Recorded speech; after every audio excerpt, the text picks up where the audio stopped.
manageable third down for this Falcon offense. If you're just joining us, if you haven't seen River Falls play football either this year or within the last handful of years, they do like to go quickly. 4 receivers set and a tight end, Adam Johnstone, in formation here for River Falls. Third down and short. Caleb rolling to the left, looking that way. Intercepted underneath. Johnny's get a takeaway from the get-go. He's got space in front of him inside the 10. Looking and diving ahead and down to the 2-yard line. Intercepted by Weston Hoyt. Caleb Laha's third pass of the afternoon sets the Johnnies up 1st and goal. Yeah, I really thought he forced that one. But lo and behold, great play by number 9, Weston Hoyt, out of Forest Lake, Minnesota, coming up with the interception, starting the Johnnies in very favorable field position, 1st and goal at the 2. Some of that playoff acumen shows its head right away for St. John's, and this prolific offense led by junior quarterback Trey Feeney on the field for the first time, and they've got only 2 yards to get to the end zone.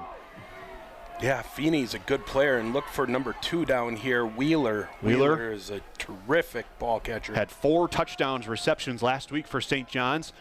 Empty set for Feeney, immediately rolls to his left, looking back to his right, left-handed throw into the dirt, incomplete. It looked like it might have been a throwaway from Feeney as Wheeler was covered up by 2 Falcon defenders. It'll be 2nd and goal. Yeah, he doesn't skip that one off the ground. He gives it back to the Falcons. They had they had Wheeler well covered. 2 players, looked like Cherry down there was in position to make an interception had he thrown the ball. Yeah, I mentioned Wheeler's 4 touchdown receptions last week and broke a St. John's playoff record.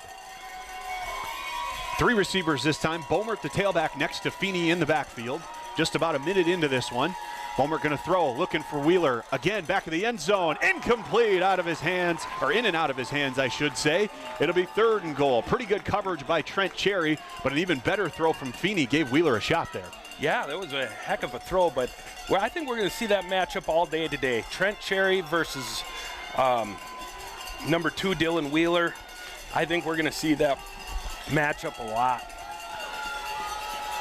3rd down and goal from the 2-yard line. This time Wheeler out by himself on the far side. Heavy formation, a fullback in the backfield. Feeney will go under center. Takes the snap. They go handoff to Bomert. They fake it to him. Now he's going to throw. Back of the end zone. Pass was bobbled. And now they're going to say touchdown St. John's. Caught in the back of the end zone. It looked like Joey Gendro, their stud tight end, who made the catch in the back of the end zone. Johnny's on the board first from River Falls. Yeah, Gendro enters the game as the all-time leading pass receiver for a tight end in Johnny history. He's a terrific ball player, comes up with that catch in the back of the end zone. It was actually the backup tight end, Andrew Herron, who made the reception. Gendro was in the area, but Herron is the one that makes the catch. Well, nice catch for Herron. Place kicker Matt Hansen on for the extra point. The snapper is Nolan DeMonso, and the holder is Hudson Poole. Snap, spot, extra point is up with plenty of leg, and it is straight down the middle. St. John's with an early takeaway about 30 seconds into this one, and they are on the board first, 7-0 over the River Falls Falcons. Jeremy, early in the year, when River Falls had kind of the turnover bug, and when they got themselves into trouble a little bit, that was kind of the spark for teams to do their damage against River Falls, when they were able to force turnovers, get a short field just like St. John's did there. Obviously, if River Falls wants to have a shot here this afternoon, going to have to take care of the football. Absolutely. You're going to have to put some drives together, maintain possession of the ball. Turnovers in big games like this. We're down to the final 16 teams in the country. Every team is good. If you turn the ball over in your own zone, it's going to be a long day for you. Fortunately, 13:54 left in the first quarter. 7-0 with the Falcon offense. This is still very much a football game. It's very early. Hopefully they get those jitterbugs or whatever caused that forced throw to Blaha gets out of his head, and we have a good series this series. The kicker Hansen's got it teed up. Again, it's Jalen Reed and Daniel Stokes back deep to receive for River Falls. Just about a minute in from River Falls, Wisconsin. 3rd round of the D3 playoffs. This one's going to go out of bounds, and River Falls will have excellent field position on their second drive, as that will be placed all the way out to the 35-yard line. And these things like this, kicking a kickoff out of bounds when you're playing against a great offense like River Falls, this will really this could really change. Giving up good field position really makes it easier on the offense, which is obvious. But in these tight game situations like this, every yard matters. So that is a big miscue by the Johnny kicker. Yeah, especially in a game that features 2 of the top 5 offenses in the country. Both teams averaging nearly 50 points a game coming into today. River Falls, the number 1 offense in the country in terms of total yardage, averaging just over 575 yards per game. Yeah, and giving them a short field just does not help much. 65 yards to go to the end zone. Blaha with Jalen Reed in the backfield. He'll send him in motion to the left. Caleb going to throw. Now he tucks it. He's going to run with it with some space. Ducking towards his own sideline. Crosses the 45. Hit and pushed out of bounds near midfield. Big run from Caleb Blaha. Good for about 14 yards, and the Falcons pick up their first down of the day. Jalen Reed with the huge block on Mark Rogalski, the safety out of Eden Prairie. Jalen Reed with the just sat right in position. Huge block. Ball spotted just shy of midfield. Again, same play. Caleb going to run with it. This time the Johnnies had it sniffed out. Linebacker Aiden McMahon was the one that came up and made the hit, bringing Caleb Blaha down. Tried to strip the football, but Caleb did a good job of tucking it. Good for a pickup of about 2. I think we're going to see a lot more of Caleb Blaha running the ball today. Obviously, we're down to the final few weeks of the season. Here he goes again. Caleb crosses the 45 and ripped down there all the way down to the 44. It'll be a 3rd down and about 3 to go. There's no reason to save him. It's play or go home, so we're going to see him run the ball a lot today, I'm assuming. Empty set this time. Got the Johnnies to jump, and here comes the flag. Ball ended up on the ground. Yeah. It was going to be a free play anyway, but they blow it dead, so this should be a 1st down for River Falls. Yeah, that play was blowing dead long before the ball was even snapped. I was really surprised they even snapped it. So it's going to be offside. Should be a Falcon 1st down. The Johnnies being a little aggressive on defense.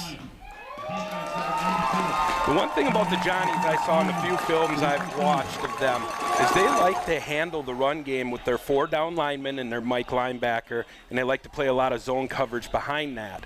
I just don't know how that's going to work out against this Falcon offense, which really exclusively runs the quarterback. Right. So we'll see here. Now it's 1st and 10.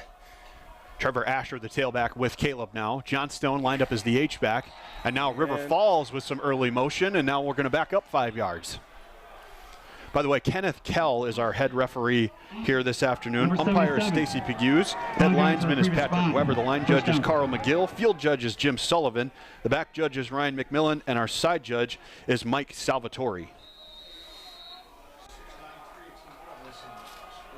So 1st and 15 now for River Falls. Ball spotted at the Johnny 44-yard line into Johnny territory for the first time today.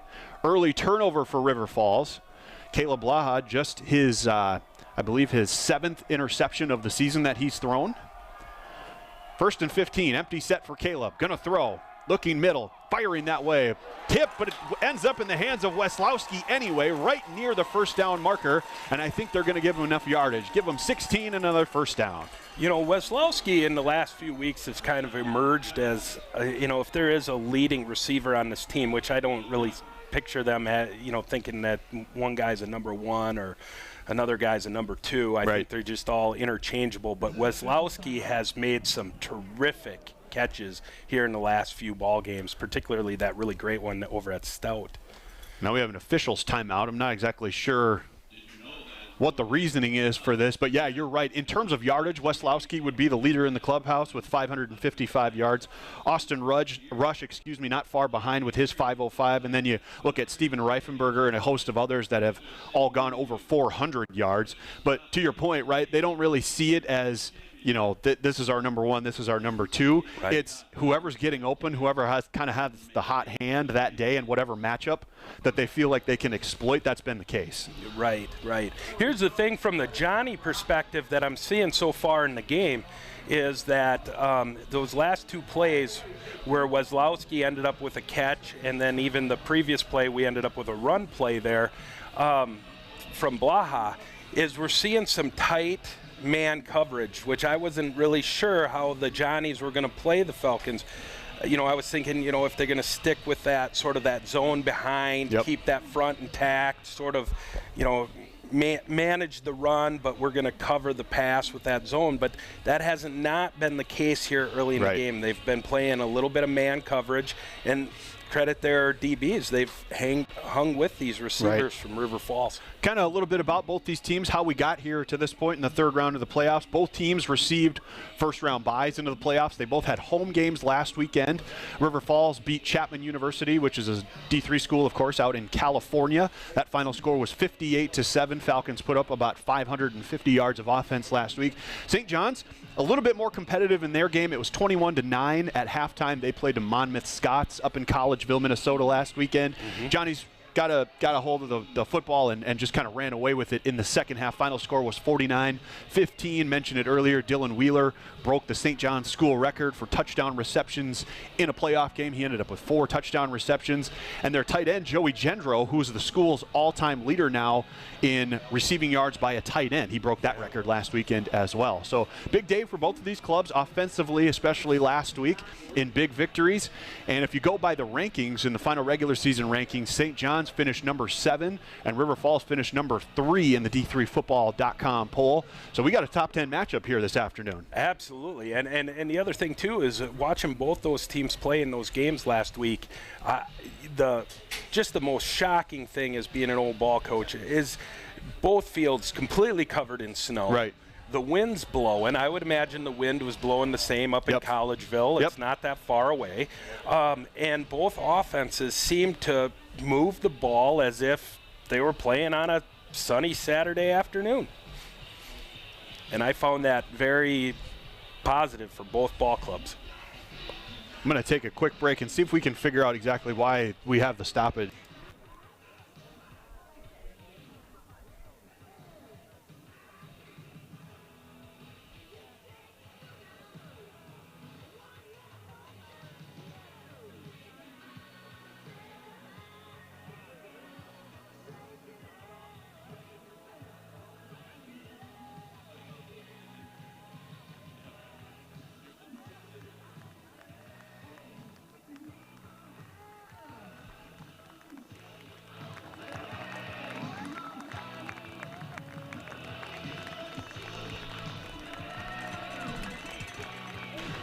Almost set for action again from Raymer Field in River Falls, Wisconsin. The number 7 ranked Johnnies and the number 3 ranked Falcons. Finally got word on what the stoppage was from the officials. There was somebody along the Falcons sideline on the near side here that actually collapsed, that needed medical attention, being treated and kind of carted off the playing surface as we speak. So hopefully that individual, whomever it was, is okay. But we're ready for football again. Caleb Blaha, the Falcons go with a reverse. Reed with some space, gets a block from DJ Fox, diving ahead inside the 20. A long way to pick up about what is going to end up being 11 or 12 yards, but another first down for River Falls. We've seen that reverse a couple of times here in the last few weeks as a way for them to run sort of a misdirection play. Right.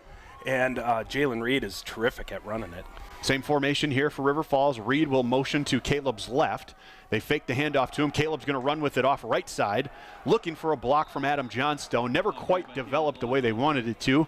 Ends up with a gain of about 3 before McMahon comes up and makes the stop. Yeah, McMahon had quarterback the whole way there. If I'm seeing this correctly, it looks like the Johnnies are playing an Okie front. They got a nose, and they got 2 split backers. They're what is called a close scrape. They're playing the running back and scraping to the quarterback. And coverage on the outside, 3 receivers. Caleb runs it to the left this time. Again looking for blockers. Not much there. Hit and stuck pretty close to the line of scrimmage by Weston Hoyt, who's the one that got the interception on the last possession. Caleb does pick up another 2 or 3 yards. And now an injured Falcon. 3 injured offensive players. Looks like Jalen Reed is the party. Something with a lower extremity. He's going to get up and walk off under his own power.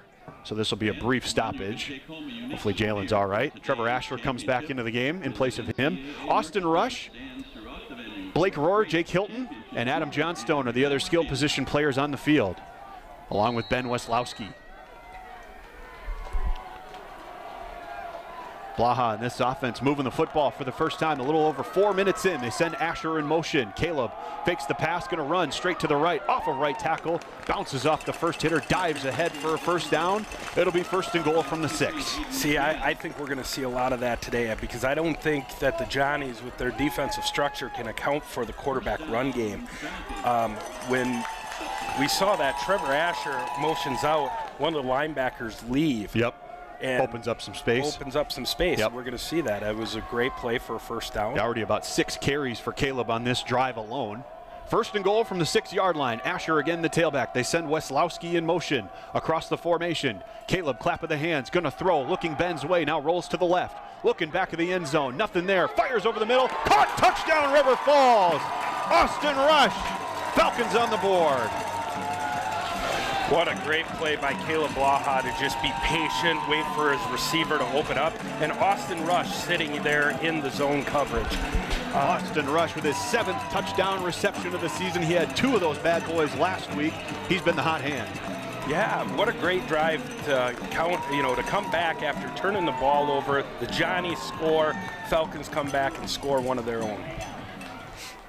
And the all-time leader in extra points made in UWRF history, Justin Shebrel, on for the extra point. Bredalov is the snapper. Bernard is the holder. Kick is up and through, and we are tied. 5 minutes into this one. Both teams have scored touchdowns. It's 7 apiece with 10:05 to go in the first quarter, Jeremy. That's a great response by the Falcons. You know, they started off the game, obviously the turnover, they didn't want that. Johnnies took full advantage of it, scoring a touchdown, and now the Falcons drive the length of the field. But, hey, let's go back to the kickoff. You know, they had positive field position because of the kickoff out of bounds, and that really put them in a good position for a shorter drive than normal, and they ended with the touchdown. Yeah, Falcons only had to go 65 yards on that scoring drive, capped off by the Caleb Blaha to Austin Rush receiving touchdown. That is Caleb's 29th touchdown pass of the season, and really we'll see now the St. John's offense operating with a full length of the field for the first time today. Yeah, I'm kind of curious because when you watch something like on film, you don't, or even as to see it live, it becomes a little bit different. They are a great football team, a lot of history at St. John's, and yeah, former head coach John Gallardi, who of course the National Player of the Year trophy is named after, the winningest head football coach in college football history. That's any division. Hudson Poole is going to be the one to receive it from his own 14-yard line. They go with a reverse, a little bit of space for Hegerly, cuts it near side, and he's going to be cut down right near the 30-yard line, and that's where St. John's will take over. Hegerly, the sophomore from West Fargo, North Dakota, one of the few players in this game that doesn't hail from either Minnesota or Wisconsin, Jeremy. Yeah, they have. I was noticing that before the game. They have a lot of players out of Minnesota. Just a good hometown team. If you ever get a chance, anyone listening, if you've never been to Collegeville to watch college football or watch the Johnnies play at home, wonderful, historic place. Excellent, go there. Excellent place. Very aesthetic place to watch a football game, too. Trey Feeney in there for the first time, really operating from his own side of the 50. He's going to throw it on first down. Plenty of time. Now he's got to escape to his right. He'll tuck it and run. Crosses the 35, and he'll just run out of bounds after a pickup of about 10 yards, and I think they're going to give him enough for a first down. Yeah, it looks like he picked up 11 yards. I just want to comment on the Johnny offensive line on that play. The Falcons' defensive front have, lack of a better term, dominated most of the year. Great pass protection from the Johnnies to start this game. So 1st and 10, St. John's from their own 38-yard line now. Feeney, the number 2 passer in the MIAC this year, just about 3,000 yards coming into today's contest. Bomert goes in motion. They're going to go option, pitches it to Bomert. Tim looks like he was held, no flag down. Nussbaum is the one that's able to catch up to Bomert and push him out of bounds, but another pickup of 6 yards. Yeah, I thought Tim was going to, I thought that was going to draw a penalty for holding. It looked like he had a hold of his shoulder. Refs didn't think it was enough to throw the flag. Here we are, 2nd and 5. They give him 5, so it's 2nd and 5 now. We approach 6 minutes into this first quarter. Tight formation this time for St. John's. Wheeler, the lone receiver, to the far side. He's guarded by Braden Jones. Falcons bringing some pressure on first down. Quickly out to Wheeler. Jones can't track him down. He's loose on that far sideline inside the 40. Cuts it back to the middle of the field, and finally Nussbaum is able to run him down at the 35-yard line. Nifty move from the leading receiver for St. John's. Gets him into Falcon territory. Yeah, that just shows how good Feeney is to be able to have the courage to hang in there and make a good throw. The Falcons bringing everybody on that one. Mentioned Wheeler's 4 touchdown receptions a week ago. He's over 1,000 yards. Came in 86 catches for just under 1,100 yards on the season for Wheeler. 2024 All-American. This time they're going to swing it to Bomert. That was a forward pass, so it's incomplete. This one will bring up second down and 10. Yeah, that wasn't even one that we would question. That thing was definitely forward. Just a little bit too far out in front from the left-handed throw of Trey Feeney. St. John's will bring in some reserves for this second down play. Carson Hegerly in there. He was the kick returner. Ball spotted at the Falcon 35-yard line. Wheeler in the slot this time. It's a 4-receiver set. Tight end in the formation. Feeney by himself. Junior from Moorhead going to throw. Here comes Nussbaum, and he's hit and dropped. He did get rid of the football, so it'll be incomplete. But a heat-seeking missile, Noah Nussbaum off the edge, brought down Feeney. Yeah, we saw that a few weeks ago, too, against UW La Crosse. It was kind of a similar look. They had everybody. They had full man coverage behind it. They were bringing a huge blitz. Just basically outnumbered the Johnnies up front, and Nussbaum was able to get home.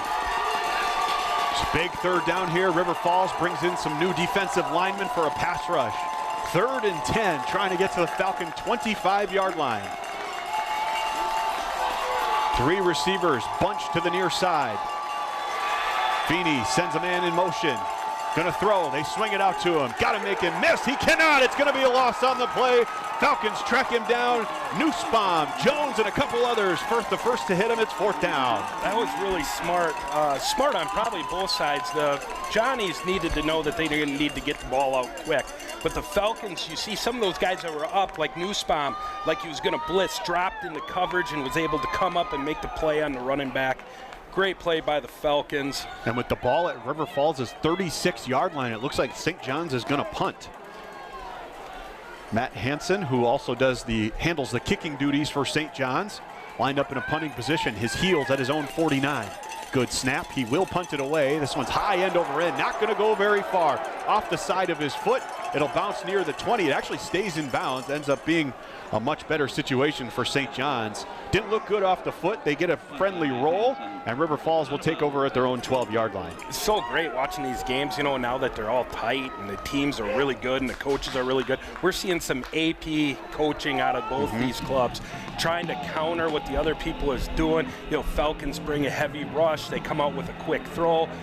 The Johnnies come out with a quick throw. The Falcons back out of their heavy rush. They're able to rally to the ball. This is going to be quality, high-quality football all day long. And talk about an atmosphere. There's got to be about 5,000 people here today, too. Yeah, there's enough people that go all the way around the end. Caleb going to run it on first down, looking for the edge. Cuts it upfield, crosses the 15-yard line, and he's cut down near the 17-yard line. I believe it was the corner. Blake Simonson, the one to get underneath of Caleb and bring him to the ground. It's 2nd and 5. Yeah, it's only like a 2-hour drive to Collegeville, isn't it? Yeah, not very far, just north and a little bit west of St. Cloud, Minnesota. Blaha going to throw it here on 2nd and 5. Under pressure, got to get away, using his legs. He does. He's cut down right at the marker. It's going to be close, Zach. Charlie King, one of the defensive ends, the sophomore from Faribault, Minnesota, and they do give Caleb just enough for a first down. See, I like what the Johnnies are doing here on defense right now. Quick throw out to Stokes, looking for a blocker. He got it from Hilton. Daniel dives forward across the 25. It'll be a pickup of about 4 or so on first down. They went back to that 4-man front. They're trying to keep everything in front of them, keep Caleb Blaha from getting loose, not giving up the big play. This is good defense. This is unique. Caleb looking, all time to throw. Here comes Weston Hoyt. Caleb Oh, thought he had him faked out, but Hoyt came up and made an excellent open field tackle, drops Blaha for a loss of 1. Nice job by Hoyt. Yeah, great open field tackle by Hoyt. Also, again there, 3 down linemen. Changing the front. 3rd down and 7. Falcons trying to get to the 32-yard line for a first down. Caleb to throw. Plenty of time again. Now he gets away from pressure. Here comes the defense. Hista has to tuck the ball and take his 3-yard gain. It'll be 4th down for River Falls, and it looks like we'll probably see the punt team for the first time today. Yes, that was a good defensive series for the Johnnies. I thought Caleb, too, did a great job of managing the football there in that series, even though they didn't get a first down. But the Johnnies did a good job keeping the ball game in front of them and making open field tackles when they needed to on Blaha. Freshman punter Jeffrey Freund on for the first time today for River Falls. Carson Hegerly, the receiver for St. John's. Good snap. Freund gets it away. It's an end-over-end low kick, bouncing about the 40-yard line. It'll end up rolling out of bounds, and they'll spot it and say it went out at the 34-yard line. So about a 30-yard punt from Jeffrey Freund. And both teams exchange punts after both teams exchange touchdowns on their opening drives. You know, I think that was 10 minutes into this one, we're all even. That must have been the best ugly punt ever. I mean, no return, you know, a little over 30 yards, pretty safe, got the ball off. Great job. Feeney in this offense back on the field with exactly 5 minutes to go, first quarter. Gonna throw it, quick one, outside to Wheeler. Jones again can't make the tackle on the first hit. Nussbaum comes in to clean it up. But another pickup of about 7 or 8 yards on first down. They like that quick hitter to Wheeler. You know what, though? I was reading some newspaper articles over the week, and Wheeler's getting some looks by some professional scouts. And after catching the ball there the last couple of times, I can see why he can escape tackles. Not only does he does a good job catching the ball, running routes, but he is a strong kid escaping tackles. Good frame, 6'2", 195 senior from Mounds View, Minnesota. This time they swing it to Bomert, and he's going to be dropped before he gets to the marker. Gage Tim flies to the sideline. If the Falcons' leading tackler, the solo stop that time, forces a 3rd and short. And this is where the Falcons kind of shine too, is those 2 linebackers, Gage Tim and Noah Nussbaum, were both in pursuit of that play. Now it brings up 3rd and short. Heavy package into the game for St. John's. They'll still go out of the shotgun. They'll shift formations. General moves to the left side. Caden Wheeler is the tailback next to Feeney. It's 3rd and short. They're going to hand it to him. He's going to be hit, trying to push his way forward, but he is going to be stopped short at the line of scrimmage. Again, it's Gage Tim. Gosh, that's just AP football right there. If you saw when Zero came across the formation, lined up on the other side, the Falcons knew that they were unbalanced. They brought Gage Tim up to the line of scrimmage. They moved Noah Nussbaum over. They got the numbers right. Gage Tim was able to make a play, come up, make a tackle, forcing the Johnnies to punt. Again, we will see Matt Hansen come on to punt it away, the junior from Longmont, Colorado.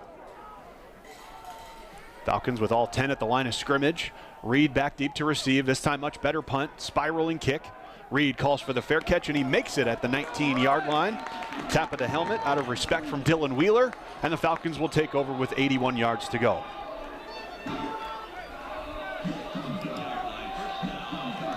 Holy cow, Zach, I am just excited. This is great football. You're seeing both teams defensively. Really, this is chess, not checkers. Yeah. Both teams. Early turnover from River Falls handed St. John's excellent field position at the Falcon 2-yard line. They capitalize, and then the Falcons get the football back, drive right down and score, and it's been tic-tac-toe ever since, as Jeremy was alluding to. This is Weslowski on the first down catch. He makes his man miss, and he ducks out of bounds after a 16 or 17-yard pickup, crossing the 35. Yeah, and you see the Johnnies there again. 4-man front, they drop a guy into a linebacker, then it becomes a 3-man front. They move a guy over to the nose. Already the second catch of the day for the junior Ben Weslowski. This time it's a handoff to Trevor Asher, looking off left at tackle, cuts it ahead across the 41, down at the 41-yard line. Another good pickup on first down for River Falls. Just a terrific run play there, getting the ball between the tackles, getting the ball downhill, really putting a lot of pressure on the Johnny defense. Quickly back up to the line. Asher goes in motion. They fake that motion. They'll reset, look to the sideline. figure out exactly what they want to do on 2nd down and 5. They'll go tackle over here, extra offensive lineman to the left. Caleb, handoff, they go that way. Asher going off of left tackle. He's ripped down near the 44-yard line. It'll be a pickup of just about 2 yards. Linebacker Peyton Getlicker, the junior from Mankato, Minnesota, is the one that brought him down. 3rd and short. 2 receivers on 3rd down. Caleb just going to run straight to the left with it. Got enough for a 1st down. Makes a man miss into Johnny territory. Another 1st down. Hey, I think the Falcons are onto something here. They have them outnumbered here to the boundary. On that last play when Asher went motion, no Johnny defender came with him, so that they knew that if they bring him over, that means nobody's keying. Asher's not a key for the defensive player. So they run the ball with Asher. Yeah. They end up getting 2 yards. Now they come back in a similar formation. They know that key's not there, but they need an extra guy. So they lead with Asher and run the quarterback, end up getting themselves a 1st down. Falcons get a 1st down, and this is not good for St. John's, folks. Aiden McMahon, the star linebacker, 96 total tackles coming into today, is the injured player down on the field. However, he does get up under his own power. He looks like he's going to walk to the sideline, so that's a good sign if you're a Johnny fan. That didn't look good. He was really in some pain when he first went to the ground holding that left leg. Yeah, it was a little bit tough at first, but it looks like he's going to go out and stretch that thing out, and hopefully he'll be back in the game because, you know, these games, you want all the key players. You want the stars. Yep. You want people. You want the game to be decided by what's happening on the field, you know, not because somebody gets hurt. Already down to 1:49 to go in the 1st quarter. Packed house from River Falls, Wisconsin. Reifenberger, Malberg, and Hilton are going to be the 3 receivers. Johnstone, the tight end, Trevor Asher, the tailback, with the All-American Caleb Blaha in the backfield. 1st and 10 at the Johnny 46-yard line. Asher in motion. Caleb to throw. He fakes it. Now he's going to run with it. Right off right tackle. They love that play today. Caleb dives forward for a pickup of 4. Yeah, that time too they had to, because they didn't have a receiver over there when Asher went over there, they rocked the guy down, but they didn't widen out, and that's why Caleb was only able to get 2-3 yards, but it looks like he almost got 4. Asher to Caleb's left this time. They give it to him off right tackle, patiently waiting for space, finishes off the run, ahead for another pickup of 4 or 5. What a nice strong run from Trevor Asher. Number 19, Adam Shavy. You know, this is terrific of the Falcons. We think of the Falcons being this high-flying, throwing offense, but they are hammering the ball with the run game right now. 3rd and short. Caleb going to run it again. 4th straight run. Got the 1st down and more. He's brought down by Getlicker, but not after another chain mover by Caleb Blaha. Hey, we're already down 39 seconds left in the 1st quarter. Yep. Warp speed, 12:31 here from Western Wisconsin today. 3 receivers set remains the same. Clap of the hands from Caleb. This time he'll throw, straight drop, looking over the middle. Not there, he's going to tuck it. Now he throws it. Quickly out to Asher, makes the 1st man miss with some space, far sideline. 1st down and more inside the 20. Nice move from Trevor Asher. He eluded the 1st defender and was able to finish again off the run for another 1st down. The thing I like about Trevor Asher is he's listed as 6'2", 212. But he runs like he's got some athleticism that makes him more than just a power back. That'll be the last play of the 1st quarter. We've got a good one from River Falls, Wisconsin, folks. The number 7 ranked Johnnies and the number 3 ranked River Falls Falcons tied at 7 after 1 quarter of play, and the Falcons are threatening. You're watching the D3 football playoffs on ESPN. Current or former members of our armed forces, please stand to be recognized. Fans, let's hear it for these men and women who have done so much to serve our country. Recognize current or former members of our armed forces.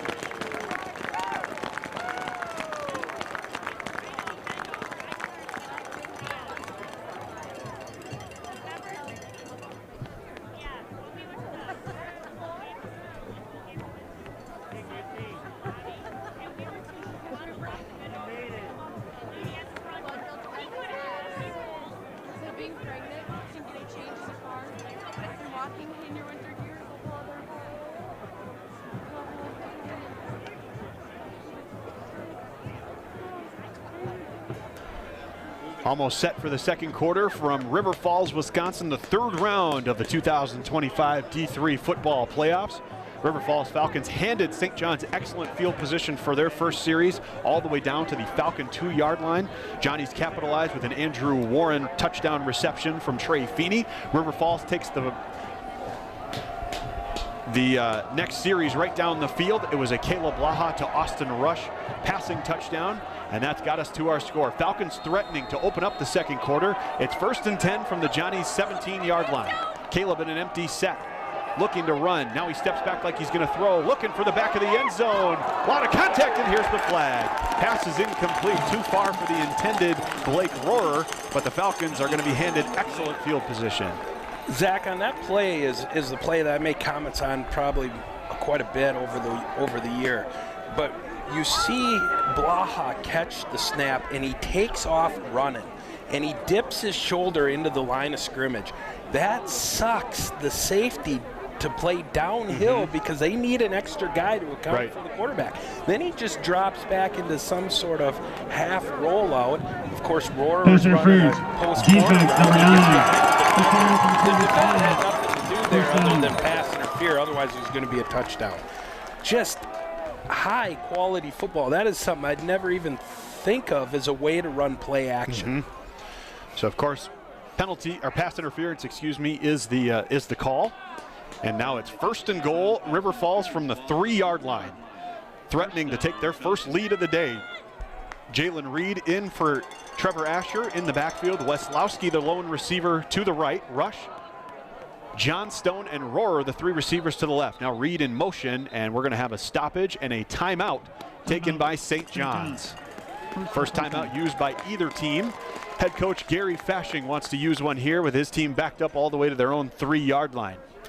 Looks like number 23, Aiden McMahon, is back in the game. Good sign for Johnny fans. Good sign for Johnny fans. And good chance to talk about this St. John's team, right? Head coach Gary Fashing in his 13th season took over for, of course, the legend John Gallardi, whom the D3 National Player of the Year trophy is named after, the winningest coach in college football history.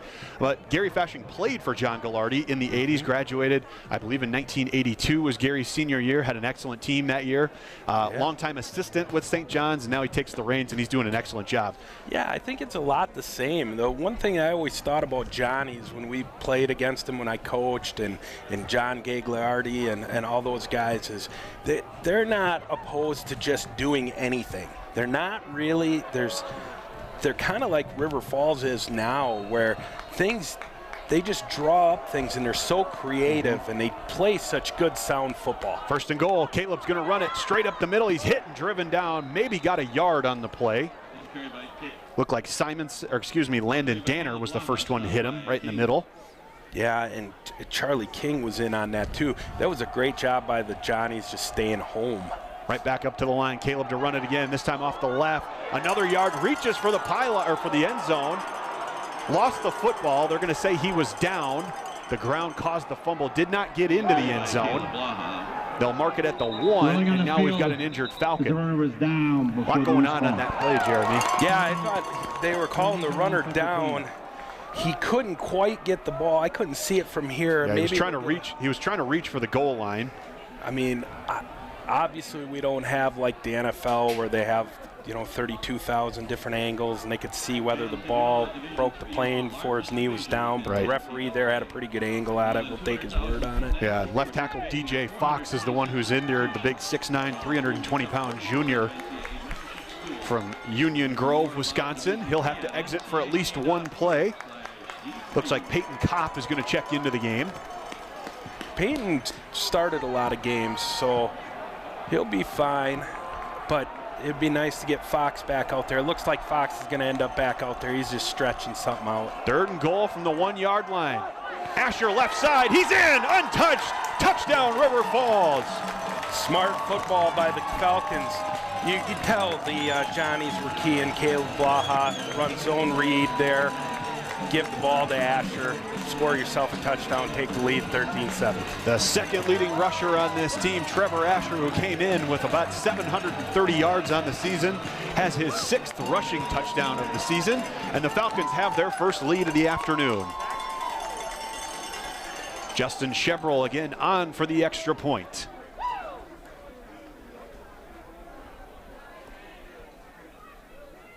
Clean operation. Extra point is up and through. Justin Chevrolet. Perfect 2 for 2 on the day thus far. The number 3 ranked team in the country with their first lead 14-7 over the visiting Johnnies. That's my kind of drive there, Zach. A lot of run. I thought the Falcons in that particular drive really imposed their will, their strength, their size, really getting back to good football, good fundamental football. Tough football, too, between the tackles. Running the ball. Yeah, it's fun to see. Yeah. We'll see River Falls kick off north to south for the first time today. Again, it will be Hegerly and Poole back deep to receive for St. John's. Mentioned it before, but 2 prolific offenses going at it today. Both top 5 in the country in scoring offense. Both top 5 in the country in total offense in terms of yardage. River Falls actually number 1 in terms of total yardage. 575 yards the Falcons average coming into today. Yeah, they have been consistently good all year, as has the Johnnies. Two great football teams having at her today. Already 91 rushing yards for River Falls in this game, just a minute into the second quarter. End-over-end kick from Chevrolet is going to be taken by Hegerly at about the 7-yard line. Cuts it to his sideline. Nice open field tackle. Connor Preston, one of the backup cornerbacks for this team, down in kick coverage, brings him down near the 20-yard line. Yeah, that was a great open field tackle. I thought I saw a block. I was kind of surprised they didn't call a block in the back, but he must have got just enough in front. Obviously my opinion doesn't matter, so we'll play on. St. John's offense on the field for the first time while trailing today. 14:03 to go, second quarter, third round of the Division III football playoffs here in 2025. Dylan Wheeler, the leading receiver for this team, will be all by himself, halfway between the numbers and the hash. Younger brother, Caden Wheeler, the tailback in the backfield. Feeney to throw. Here comes the pressure. Gets away from it. Taking a shot. Good coverage. Oh, nearly intercepted, but it's incomplete. Excellent coverage on the near sideline by Peter Ledoux, one of the leading interceptors of this Falcon defense. Tipped it away. The Falcons have replaced their whole backfield with another great backfield. Trent Cherry, Peter Ledoux, both excellent players. Andre Hall leads the team in interceptions with his 5 on the season. Andre Hall always finds himself around the football when it's a critical down. Second down and 10 for St. John's. Empty set this time for Feeney. They'll motion Hegerly. Quick throw right over the middle. He's got his man crossing the 30-yard line and finally ripped down at the 32. Going to be right near the first down marker. Trent Cherry in on the tackle. Smart play there by the Johnnies.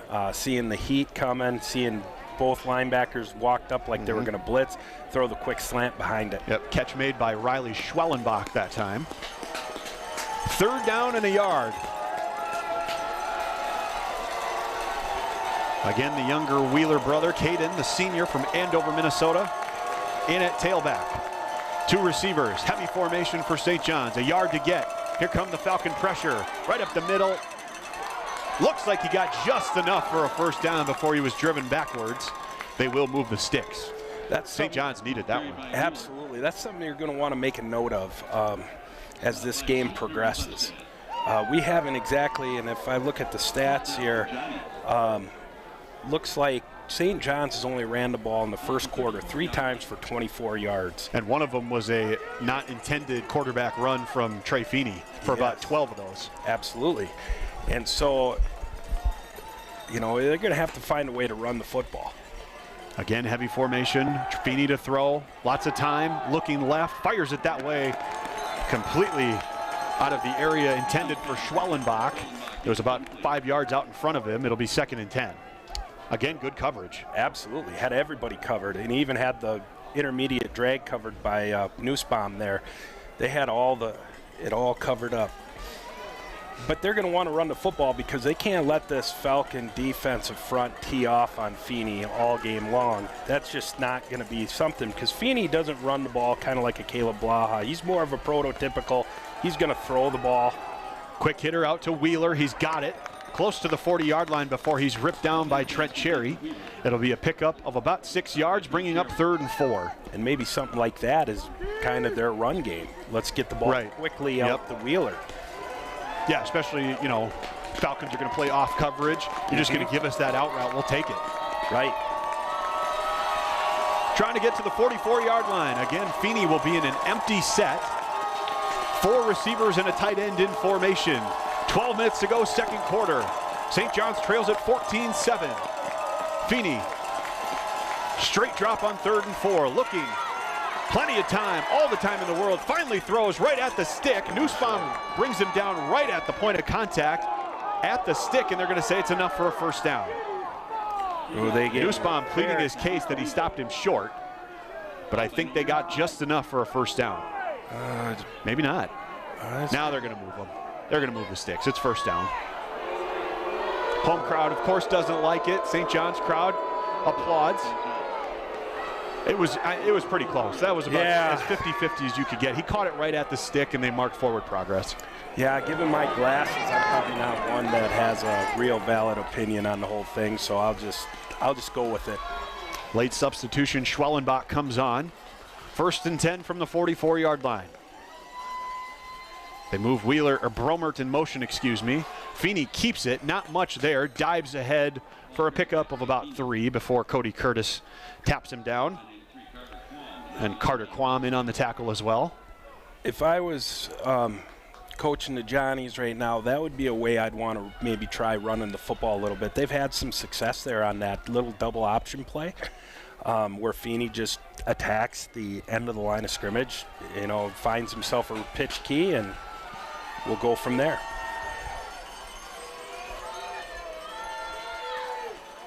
Second and 7, 3 receiver set this time. Bromert, the tailback. Feeney to throw. Again, plenty of time. Middle of the pocket, fires it over the middle. Incomplete, excuse me. Looking for Hegerly. Falcons doing an excellent job in the secondary, taking away all options for Feeney. That one was high. It'll be 3rd and 7. I do want to give the Johnny offensive line some props again. There hasn't been a team we've seen all year block the Falcon front as they have just these last few times, with Feeney getting a lot of time to throw the football. Yeah, really only one pressure so far from River Falls. That hit from Nussbaum 2 series ago that forced a bad throw.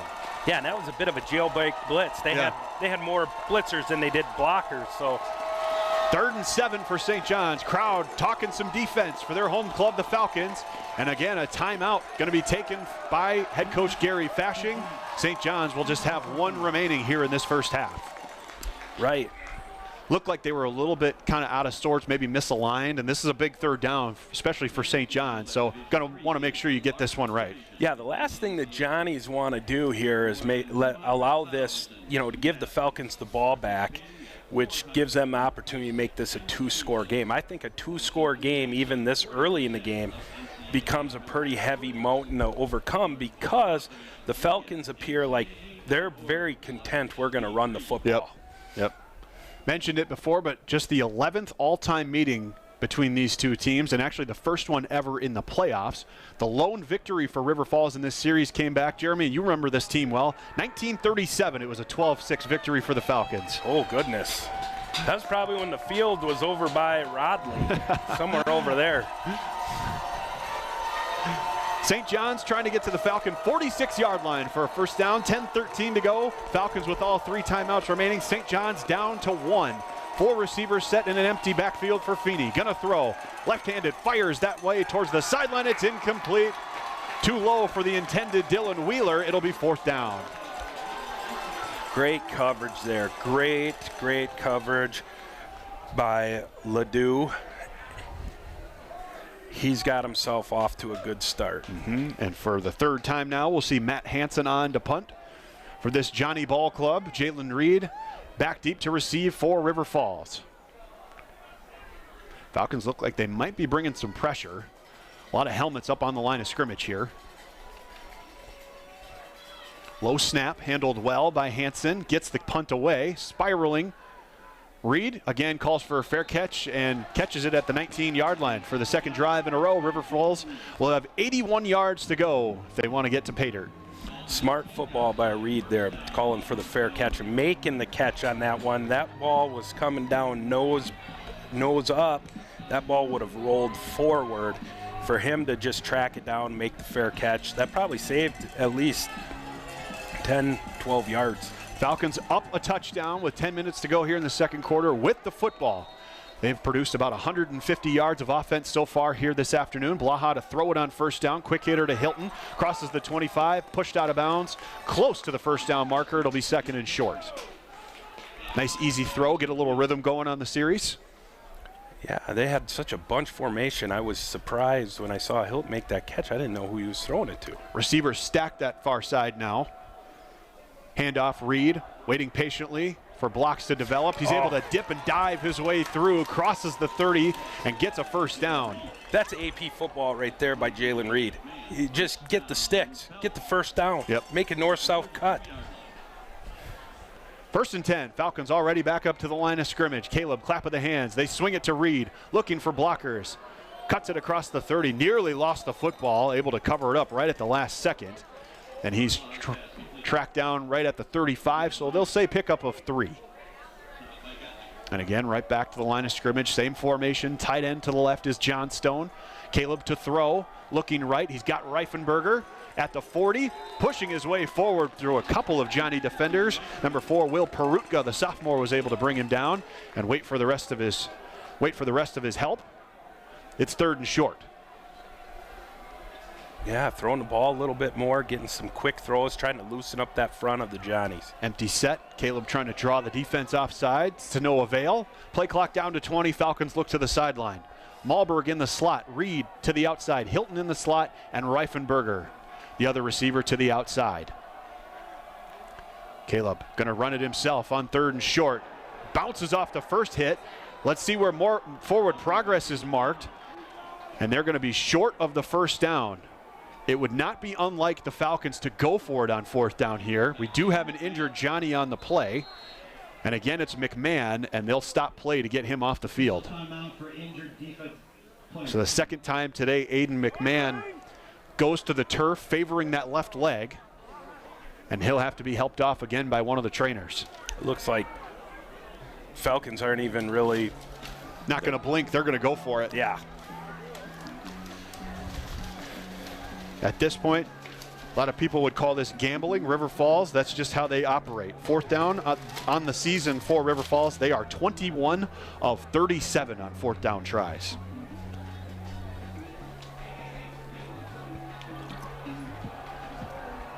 Weslowski, along with Rohrer and Austin Rush into the game.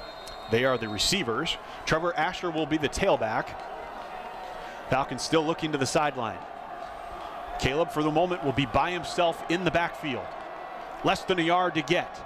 Caleb, off right tackle. He's got it and more. Crossing the 45 into midfield, into Johnny territory. First down and more. Caleb Blaha. Falcons just knew they had numbers. Caleb took the snap and just ran immediately to his right. Zach, you just knew what I was thinking right there. They had the unbalance. They had the strength to the left.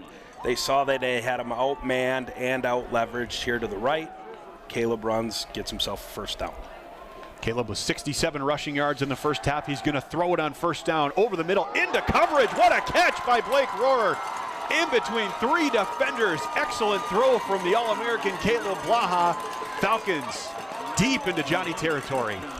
You know, you said that was a great catch. I'm still sitting here somewhat amazed by that throw. What a throw. That's a non-scholarship football player coming up with a big throw in traffic. Terrific. Already back to the line of scrimmage. Handoff to Asher on first down. Hit and met at the line of scrimmage. He be able to keep the legs moving and push the pile forward for about a gain of 3. Number 97, Zach Frank, the defensive end, was the first one to hit him. Haven't called his name too much, but he is a force on the edge for St. John's. Comes into today with 12.5 sacks on the season. 2 yards for Asher. It's 2nd and 8. John Stone goes in motion this time. Out to the outside. They look his direction. Caleb with the eyes back to the right. trying to use his legs out to the left, getting away around the defense near the first down marker, ducks out of bounds about a yard shy. Give him 7 yards on that second down carry. It's 3rd and short. That was great coverage by the Johnnies, but great job by Caleb Blaha not forcing anything, keeping his eyes downfield, and then when he sees an open lane to run the football and to keep himself in bounds to give himself a manageable 3rd down. Handoff Asher on 3rd and short. He's got the first down, close to the 10-yard line. And I believe they're going to mark it 1st and goal here for the Falcons. Already up 7 points, threatening to score again to go up 2 scores. Yeah, the Falcons are starting to lean on him a little bit. Which I mean by that is they're getting a good push up front. They're starting to turn their 2 and 3 yard first down gains into 4 and 5 yards. Caleb to run it on 1st and goal. A little bit of space. He's cut down near the 5-yard line.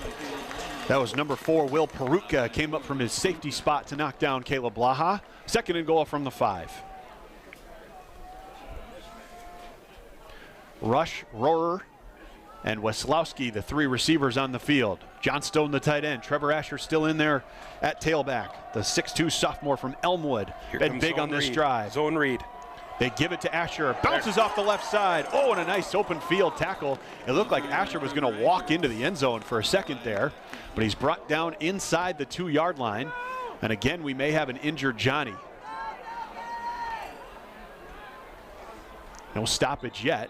Still on the ground is one of those linebackers. I can't quite see the number.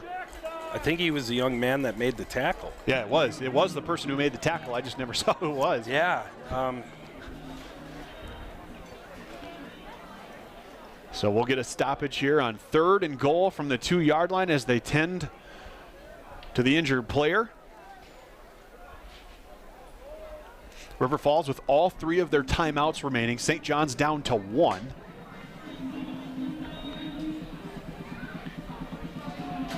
I believe, if I'm seeing the number correctly, it's number 1, Jack St. Fleur, the senior from San Diego, California, who came up to make the tackle. He's helped off the field by a couple of trainers.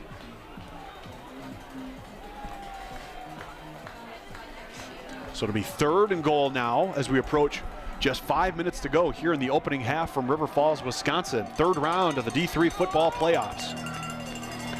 River Falls hosting for just the 2nd time in school history. The first time was last weekend. 2 receivers in the actually 3 receivers in the formation. Weslowski in the slot. Caleb faked the throw, and he's hit in the backfield, driven down. St. John's not faked out on that one. It's going to be a loss of 4, and it'll be 4th and goal, and River Falls appears to be bringing on the field goal unit. I think this is a smart move, too, to bring on the field goal unit at this point. Make sure you get some points, go up 2 scores. Yeah, Chevrolet's been really consistent all year. Looks to be little to no wind. It's going to be about a 23-yard field goal for Justin Chevrolet, his long of 37 on the season. He's 13 of 15 on field goal attempts. Again, Bedalov, the snapper, Bernard, the holder. And they fake it. They pitch it. Chevrolet inside the 10 to the 5. Can't quite get to the end zone. Johnnies make the stop at the 1-yard line. River Falls goes for a fake on the 23-yard field goal. Don't quite get there. So St. John's will take over. Holy wow, Zach. I was not expecting that. But you know what? Even though they don't get it, I like the call. I do. I like the aggressive call. Here's the deal. The Johnnies really haven't put a whole lot together offensively yet. They're coming out of the shadow of their own end zone. Going up 14 points is a big deal. I love it. Yep. So St. John's takes over inside their own 2-yard line. They'll have to go 98 yards. They trail it 14-7. Falcons can't convert on the fake field goal. Feeney from his own end zone fires it. Ball is tipped, but then it's caught by Wheeler as he gets near the 10-yard line before he's ripped down by Riley Ashburn and a couple other Falcon defenders. So a little bit of breathing room now here for St. John's. Yeah, I was really surprised he came up with that catch after the ball was tipped. 2nd down and 4. 5 receivers here for Feeney. Again, we'll throw it. Here comes Nussbaum off the edge. Incomplete. Low throw intended for his tight end, Gendro. He couldn't hang on to it. It's now 3rd down.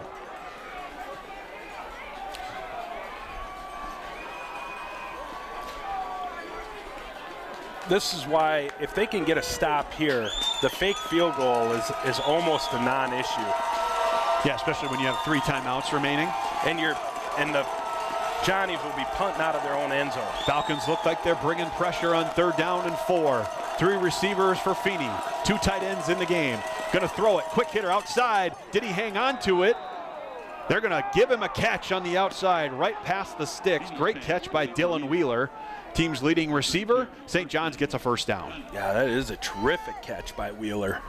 Pulled that ball right off the turf. Yeah, I was gonna say it was right above his shoe tops when he first made contact with it. Again, an empty set for Feeney on 1st down. We approach 3 minutes to go in this 1st half.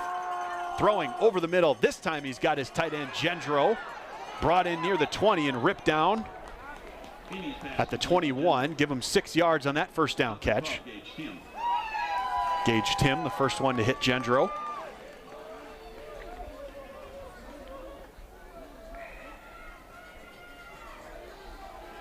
Feeney 10 of 19 for 67 yards so far here in this 1st half. They've got a 2nd and short as we approach 2.5 minutes to go in the opening half. Falcons back off from their coverage. Here comes pressure. Again, it's Gendro on the quick hitter. Just past the line the 1st down marker. They're going to give him just enough at the 25 to move the sticks. That's going to be a very, very, very tough thing for the Johnnies to be able to move the ball all the way down the field with 2:24 left. If they're just going to nickel, I wouldn't even call it a dime. This is a nickel. Gendro, the 6'3" senior from Shorewood, Minnesota. Played his high school football at Minnetonka. That's a good high school football program. 4 receivers on 1st down. Again, Feeney to throw. Lots of time. Here comes the pressure. Now he's ripped down. That's going to be a face mask. Yep, the flag came in. It looked like Cody Curtis got a hold of Feeney's face mask as he brought him to the turf. So that will move the sticks, unfortunately, if you're a River Falls fan. Finally got pressure, and unfortunately a flag on the play. It's unfortunate because it was sort of, obviously it just so happened the helmet and his hand. It wasn't like he grabbed on it. That will bring us to our 2-minute timeout as well. I'll let you finish your thought, Jeremy. Yeah, that was just an unfortunate penalty because he was coming off that block and his hand was down, and the helmet, as Feeney was trying to sort of not take a huge hit, his helmet ended up right into Jack Olson or Quam's hand, and it's just unavoidable. It's kind of like pass interference on a short throw. Right. It's just unavoidable. Right. It's just is what it is. So our 2-minute timeout, St. John's with the football, they trail it by 7. They have 1 timeout remaining. River Falls, if they wanted to use their timeouts to try to get a stop here on this drive, they should have a little bit of time remaining, but this is a key set of downs here, Jeremy. Absolutely. If they can hold them here, I think if we're south of the 50-yard line, they're punting. Yep. If they're north of the 50-yard line, they're going for it, and it becomes 4-down football all the way to the goal line. And St. John's will get the football to open the 2nd half. They won the coin toss and deferred their decision to the 2nd. Here we go, $1:59 on the game clock. St. John's, after the penalty, set up with a 1st and 10 at their own 39. 3 receivers, Wheeler by himself to the near side. He'll be one-on-one with Braden Jones. Peter Ledoux on the near side. Caden Wheeler in motion to the left of Feeney in the backfield. Quick throw out to the outside to Wheeler. Again, nice catch and a good throw from Feeney as Wheeler is able to get his foot down and get out of bounds to stop the clock. Just about a 3-yard gain only. Yeah, and Ledoux is probably like, man, I'm about a foot away from picking that thing. And great job by him securing the tackle, taking Wheeler out of bounds, making sure he doesn't get any yards after catch. Feels like St. John's at some point will run a double move off of that route, depend on when. 3 receivers. They send Schwellenbach in motion. Feeney again to throw. Looking over the middle, goes far sideline, looking for that wheel route. There it tipped is. Away. Incomplete. Great job by Andre Hall on the far sideline. In excellent position, knocks it away at the last second. Zach, there's your football IQ going to AP level. The out and up route by number 4, I got to get it. Schwellenbach. Man, Zach. It just felt like they've run that out route about 5 or 6 times in a row, and at some point he was going to pump one and take a shot deep. Absolutely, man. You just called it. 3rd and 7 here for St. John's. Great defense. Trying to get to the Falcon 49-yard line. Again, an empty set for the junior Trey Feeney. Straight drop, time to throw over the middle, got his man. Hegerly into Falcon territory. First down, St. John's. They move the sticks. Clock will stop momentarily at $1:39. See, this is where it turns into 4-down football right now, because they are now north of the 50-yard line. St. John's does have 1 timeout remaining, as we've mentioned. And again, it's an empty set for Feeney. Again, 5 receivers. Gendro, the tight end, in the slot, looking that way. Feeney to the outside. He's got Gendro, and he catches it, and then he's pushed out of bounds at the 33-yard line by Gage Tim. It'll stop the clock. Just short of the first down.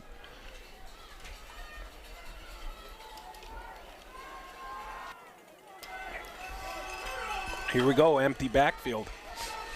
4th play in a row, Feeney all by himself.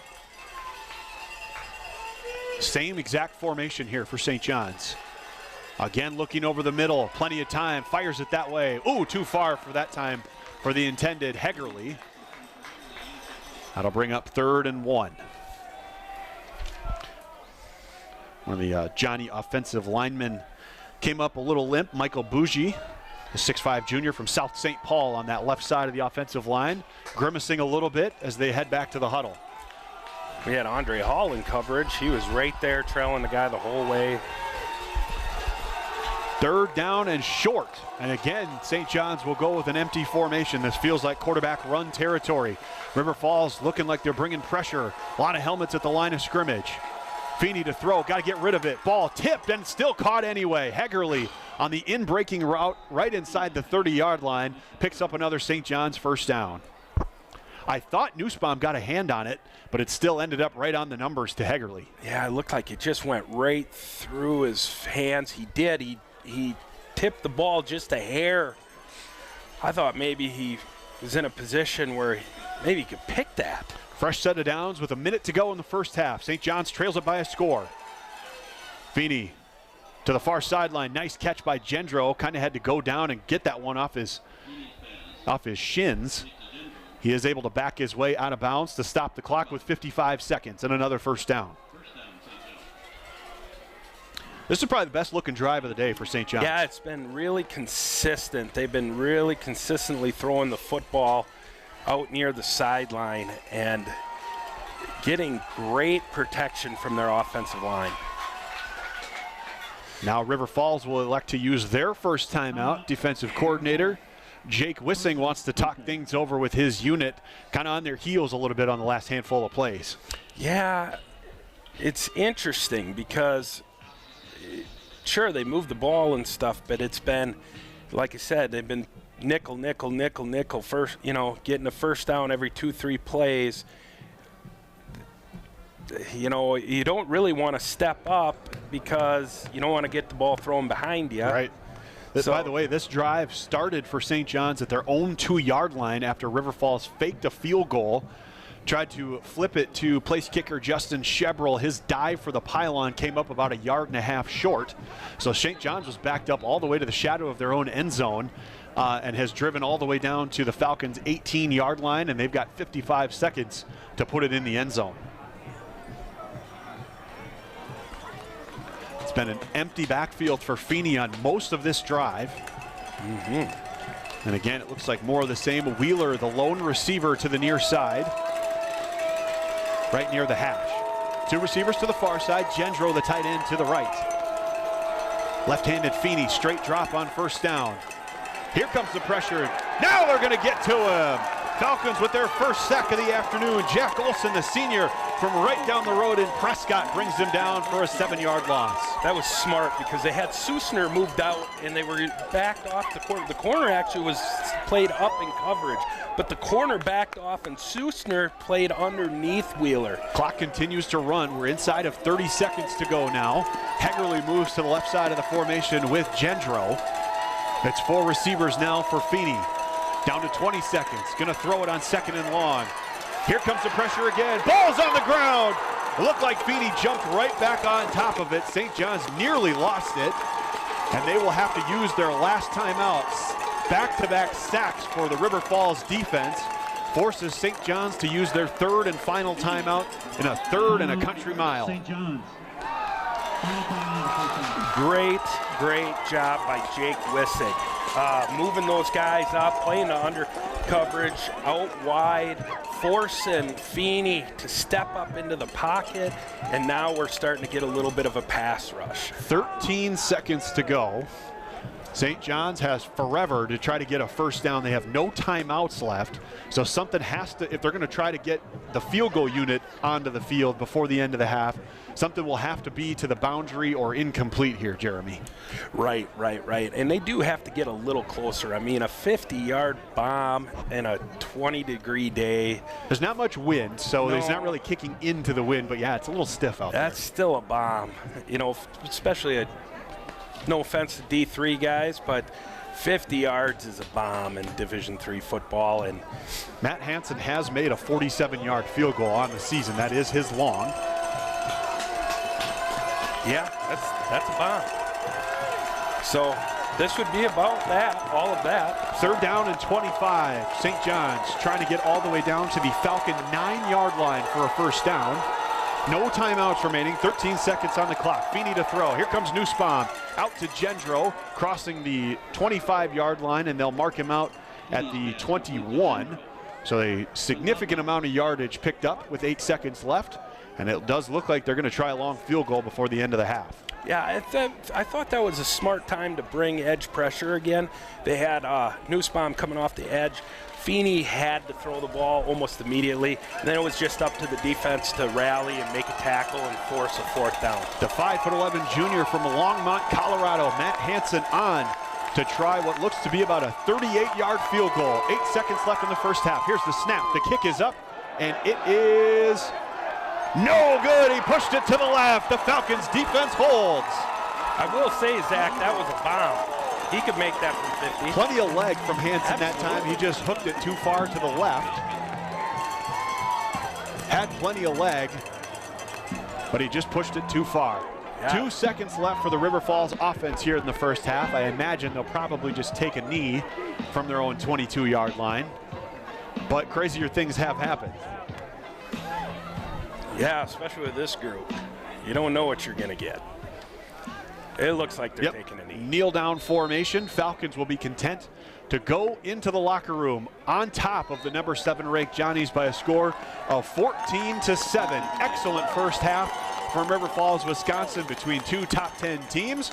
St. John's will get the ball to open the second half. Yeah, this is exactly what I thought. I mean, I thought it'd be a little more scoring, but holy cow, this is shaping up to be an epic football game. 2 great teams going at it. Zach Barish and Jeremy Kerg bringing you all the action from River Falls, Wisconsin. 3rd round of the D3 football playoffs.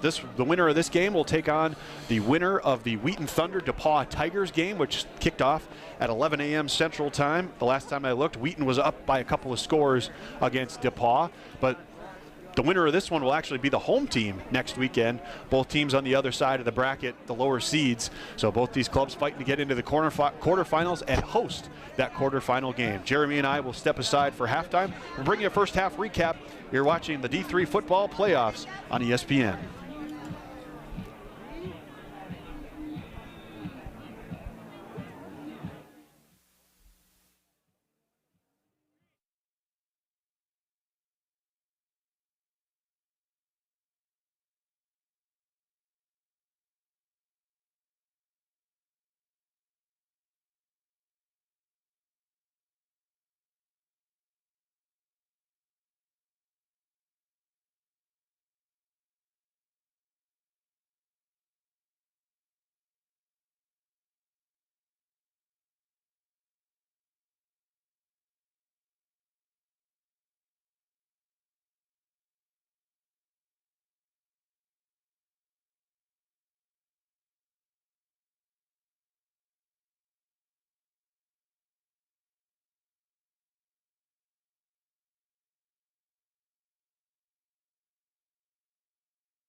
Back at halftime, River Falls, Wisconsin. Third round of the 2025 D3 football playoffs between the St. John's Johnnies and the River Falls Falcons. A one-score game here at halftime. Zach Barsh and Jeremy Kerg bringing you all the first half action, 14-7.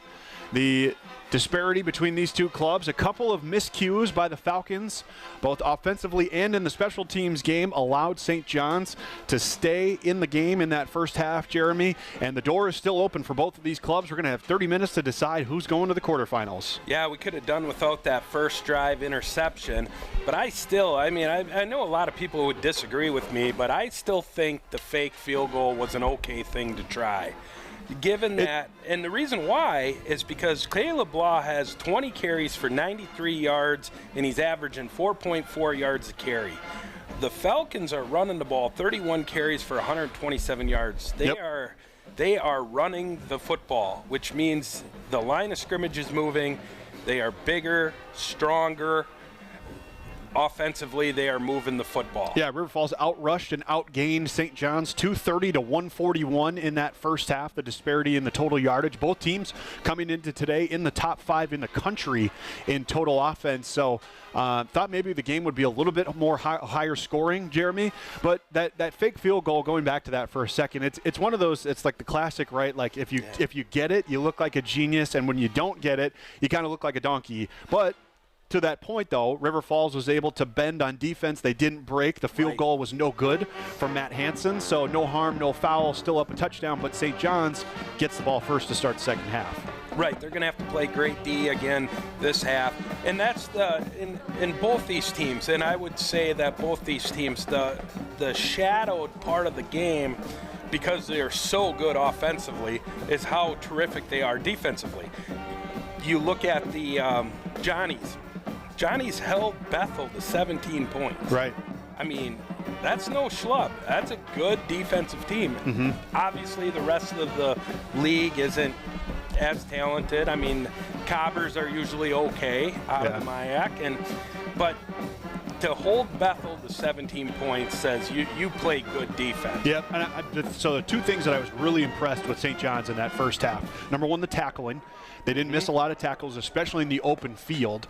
And number two, the offensive line play, allowing the pocket to stay clean for Trey Feeney for most of that first half, up until that last drive when the Falcons got back-to-back sacks. Up to that point, though, Feeney was barely touched for most of that first half. Yeah, and I would say that even towards the end of the half, a lot of those sacks were more or less Wissig, playing the odds, risk reward, dialing up a exotic blitz, as they like to call that when you're watching NFL games, and maybe that had something more to do with that than the positive or negative of the offensive line. But if you look at them, the thing that would concern me if I'm a Johnny fan right now is their inability to run the football. 7 carries for 14 yards. It's as if they haven't even tried. Right. And so that part of it would be concerning. Winner of this game going to take on the winner of the Wheaton Thunder DePauw Tigers game going on. That game kicked off at 11 a.m. Central Time. Wheaton looks like they're going to be the ones moving on. It's 42-10 in favor of the Thunder with 5:53 to go in the fourth quarter of that game. So both of these teams not only looking to move on to the quarterfinals. River Falls, it would be their first ever appearance in the national quarterfinal game. But the winner of this game is going to host next weekend as well. And it looks like it's going to be the Wheaton Thunder. Right, and the Wheaton Thunder played in the play-in game against Crown College and then found a way to dethrone Wartburg, the #1 seed. And looking around the rest of the country, too, maybe the eyebrow raiser of the day, Mount Union and John Carroll tied at 7 going to overtime in Ohio. Oh, wow. John Carroll is a pretty good football team, but they're not usually as good as Mount Union. And holy smokes, take that thing into overtime. Yeah, looking at the rest of the upper Midwest, the two MIAC and WIAC leagues, lacrosse trailing North Central early in the third quarter, 28-7. Bethel on top of UW-Platteville, 14-10. That game is at halftime, just like we are.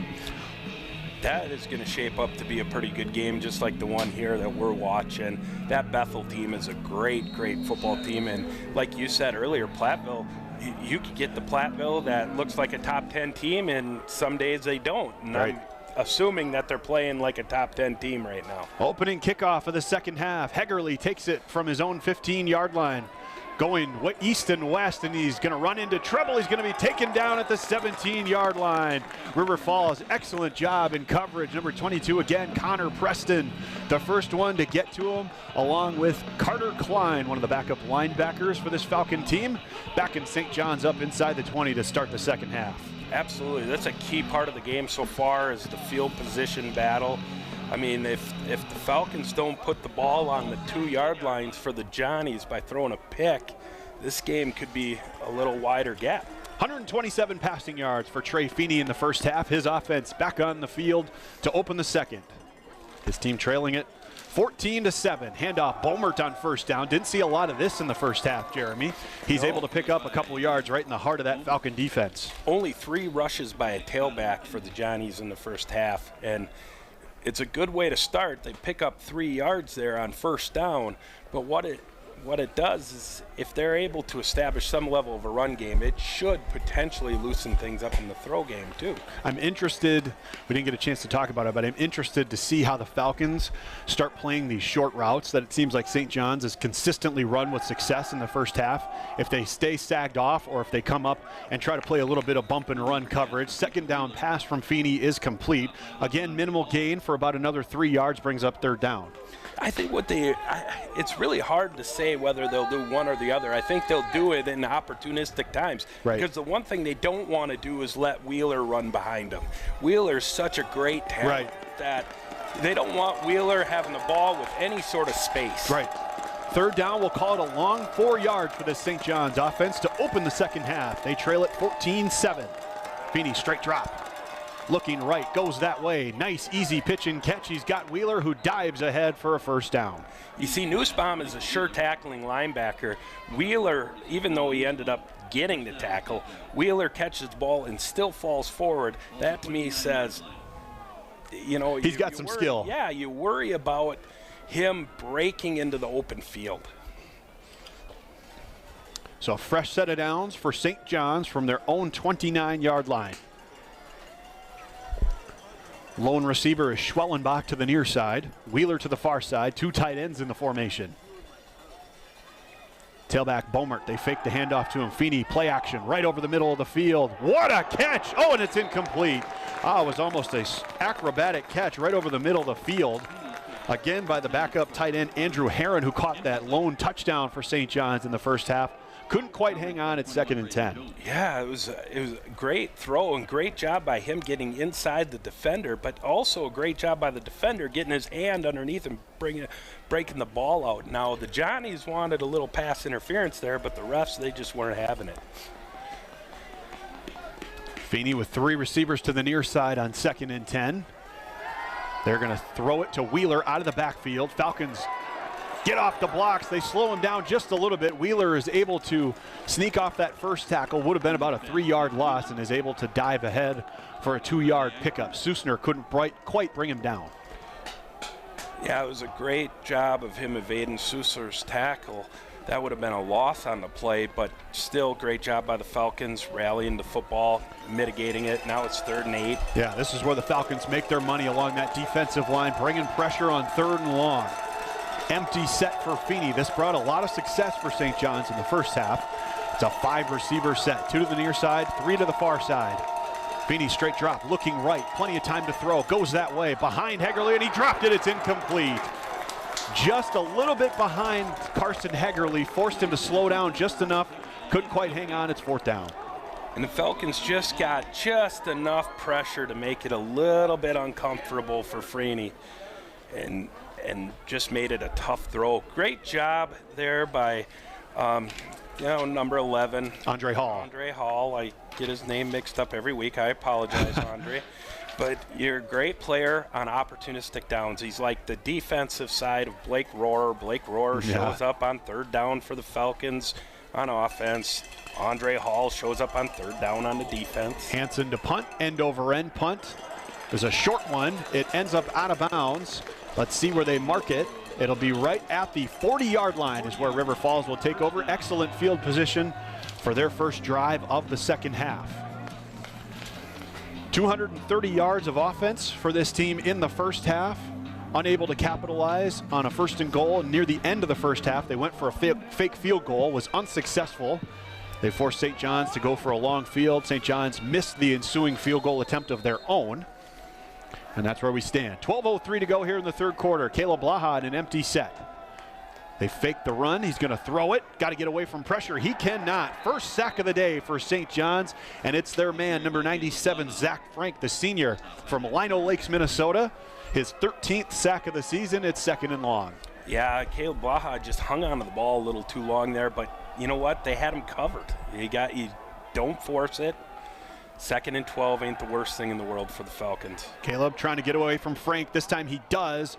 Nice throw. He finds Weslowski underneath right at midfield. And they're going to give him just enough for a Falcon first down. That's potential National Player of the Year, Caleb Blaha, just making an athletic play. Absolutely. And great job by Weslowski finding himself a hole and sitting in that hole and making himself available to receive the ball from Caleb Blaha.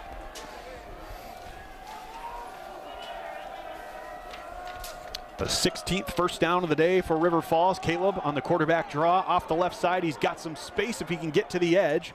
He did for a moment, and then the defense closed, so it'll just be about a 2 or 3 yard pickup for Caleb. Crowd wanted a late flag as Caleb was hit as he went out of bounds. I think they did the right thing, keeping it in their pocket.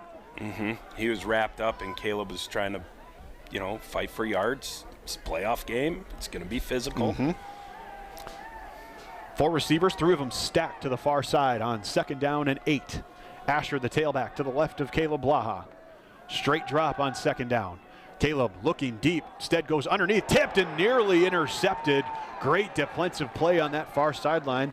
That was number 1, Jack St. Fleur, who was injured earlier in the game. It'll bring up 3rd and 8. That was a great play. He made a diving deflection, and that got a little scary there for the Falcons. And I don't think Caleb ever saw him either. No, absolutely not. 8 yards to get on 3rd down. Here comes Frank with the pressure. Caleb throws. What a catch by Austin Rush. Just over the fingertips of the defender, McMahon, underneath to Rush. First down, River Falls. That is why Caleb Blaha right there, that's an unbelievable throw. Fearless.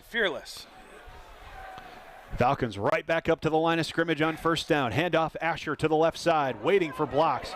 Dives ahead. Nice job. Good patient run by Asher. The 215-pounder finishes with his shoulders down, and that's a 6-yard pickup. That's a great play for 1st down. Gives himself 2nd and 4. 3 receivers. Again, it's Asher with the call. Again, dipping through the heart of that Johnny defense, down inside the 20 to the 18. Brought down by Rogalski and Perutka in the backfield, but another 1st down. I'm still speechless from that last throw from Blaha. That is the definition of threading the needle. His arm talent is, I'm going to say this, I think somebody should take a look at him and play professionally somewhere. That's just too good a throw. He might get some looks with his athletic ability. This is Rohrer going in motion on 1st and 10 from the Johnny 18-yard line. 3 receivers, Caleb to throw, looking left. Got to go back to the right. Nobody open. Underneath, he finds Asher. Got to make a man miss. Right near the 15-yard line. Couple of Johnny defenders, McMahon and Simonson, team up for the tackle. It'll be 2nd down and about 7. Very smart football there by Caleb Blaha. Very smart football by Trevor Asher. Who might be injured now. Yeah, he probably got a little dinged up on the play there. They stop it for Trevor Asher to help himself off the turf. Get to the sideline. Jalen Reed checks in at tailback.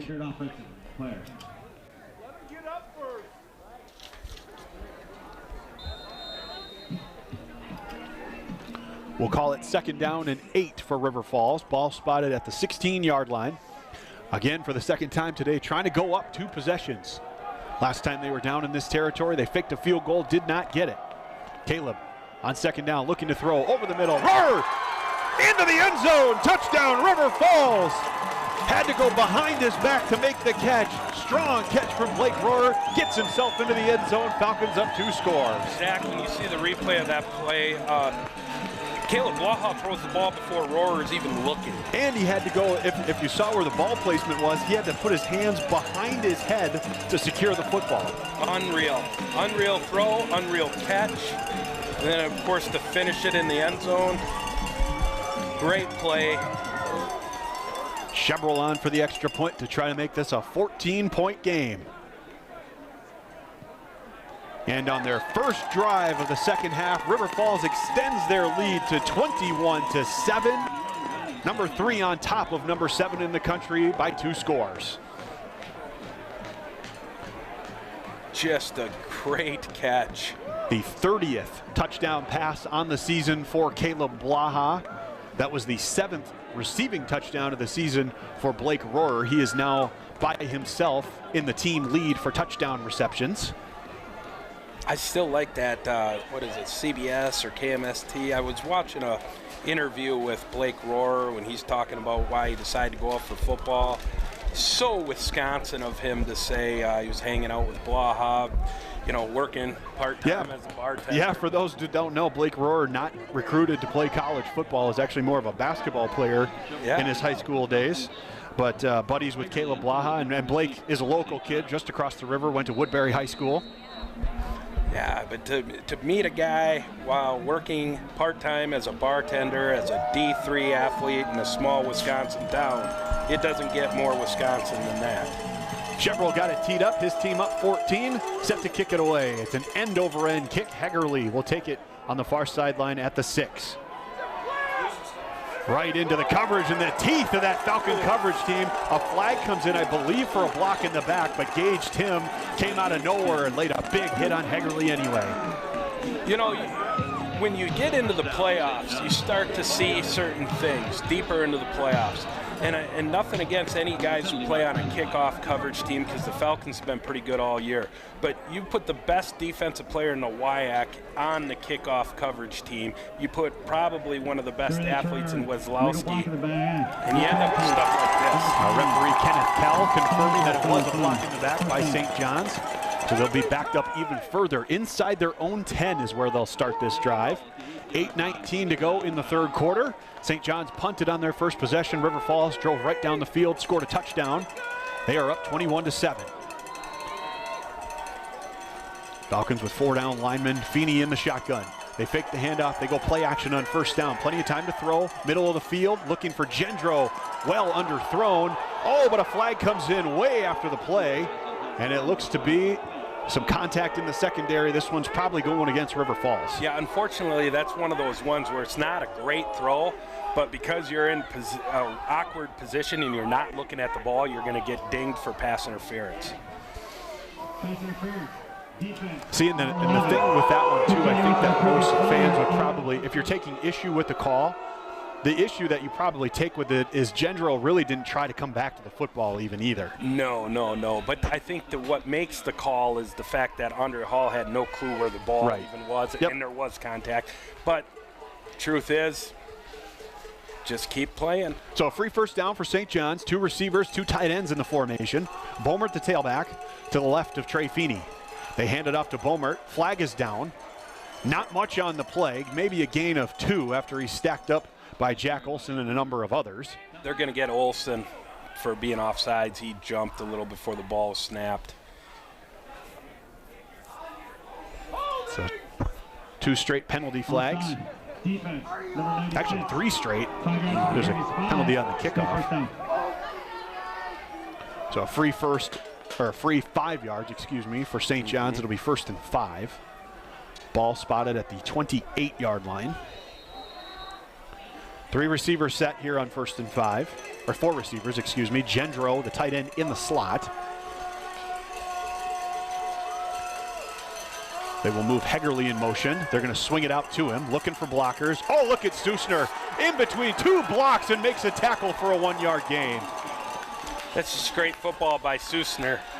That was set up perfectly for St. John's to have a huge play, and Susner blew it up. And Susner does a good job of taking the right angle. He's got to get outside those 2 blockers. He couldn't take an inside path. If he takes an inside path, the running back ends up with the ball down the sideline. He's got to fight through the outside of those 2 blocks, which he did, and he makes himself a nice open field tackle. So 2nd down and 4. St. John's still set up pretty good on this set of chains.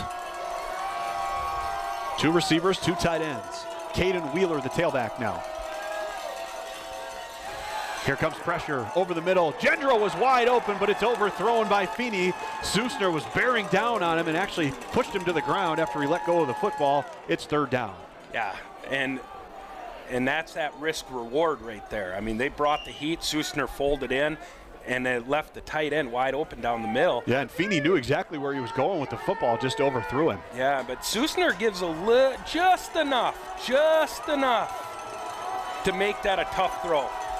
Falcons with some late subs on 3rd down, looking to try to get pressure on Feeney. 5 receivers. They've gone to that little out route a number of times here on these 3rd down and shorts, Jeremy.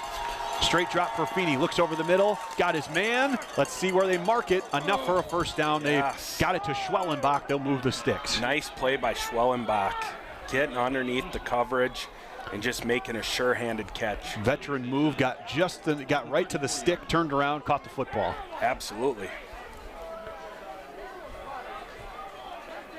42, Nick Wasco comes in and replaces Taylor Susner, who heads to the sideline, looks to be a little banged up. Feeney to throw on 1st down. Lots of time. Now he throws it. Far side, well underthrown and incomplete. A lot of space over on that far sideline for Hegerly if he was able to hang on to it. Yeah, but it's 2nd and 10. That's a tough throw. That's almost 2/3 of the football field horizontally.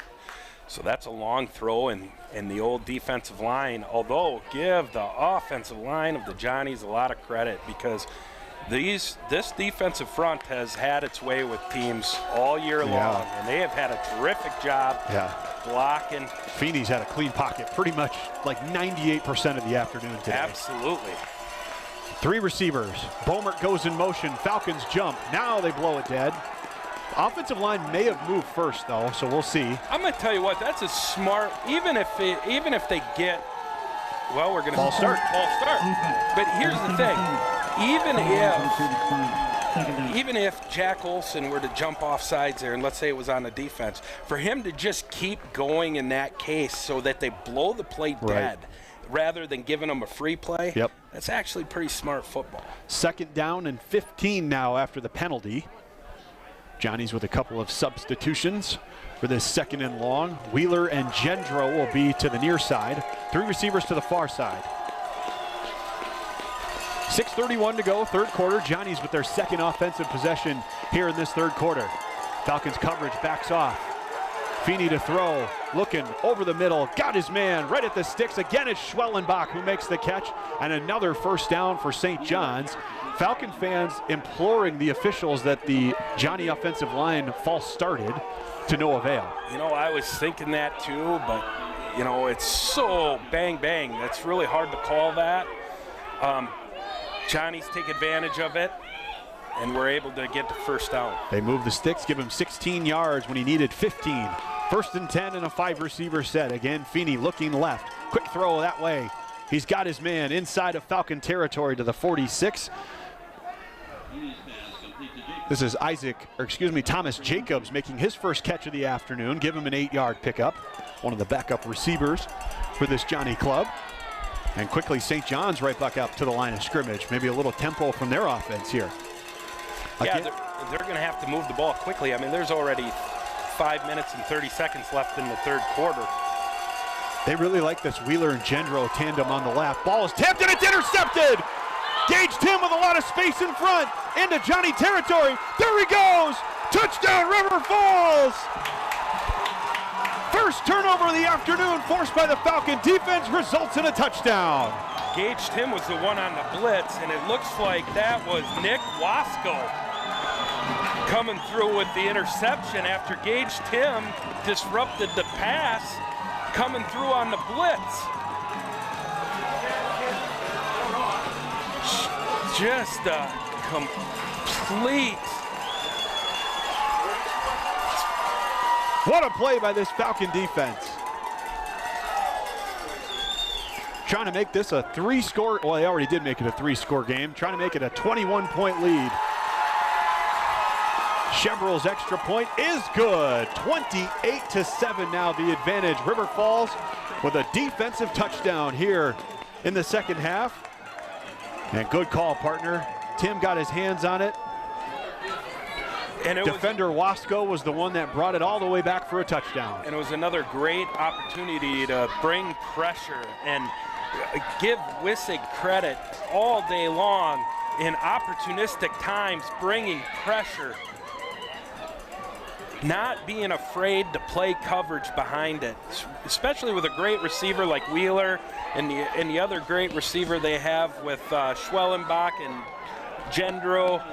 I mean, to be able to just trust your men and bring heat, that is just great coaching by Jake Wissig. Falcons with 2 touchdowns here in the first 10 minutes of the second half to extend their lead to 21 points. One of those on offense, and of course the one you just saw by Nick Wasco, returning that one about 60 yards for a defensive touchdown. Falcons led the WIAC in interceptions this year. They had 23 interceptions as a defense during the regular season. It's unbelievable what Jake Wissig has done. You know, he started his career here as an offensive coordinator.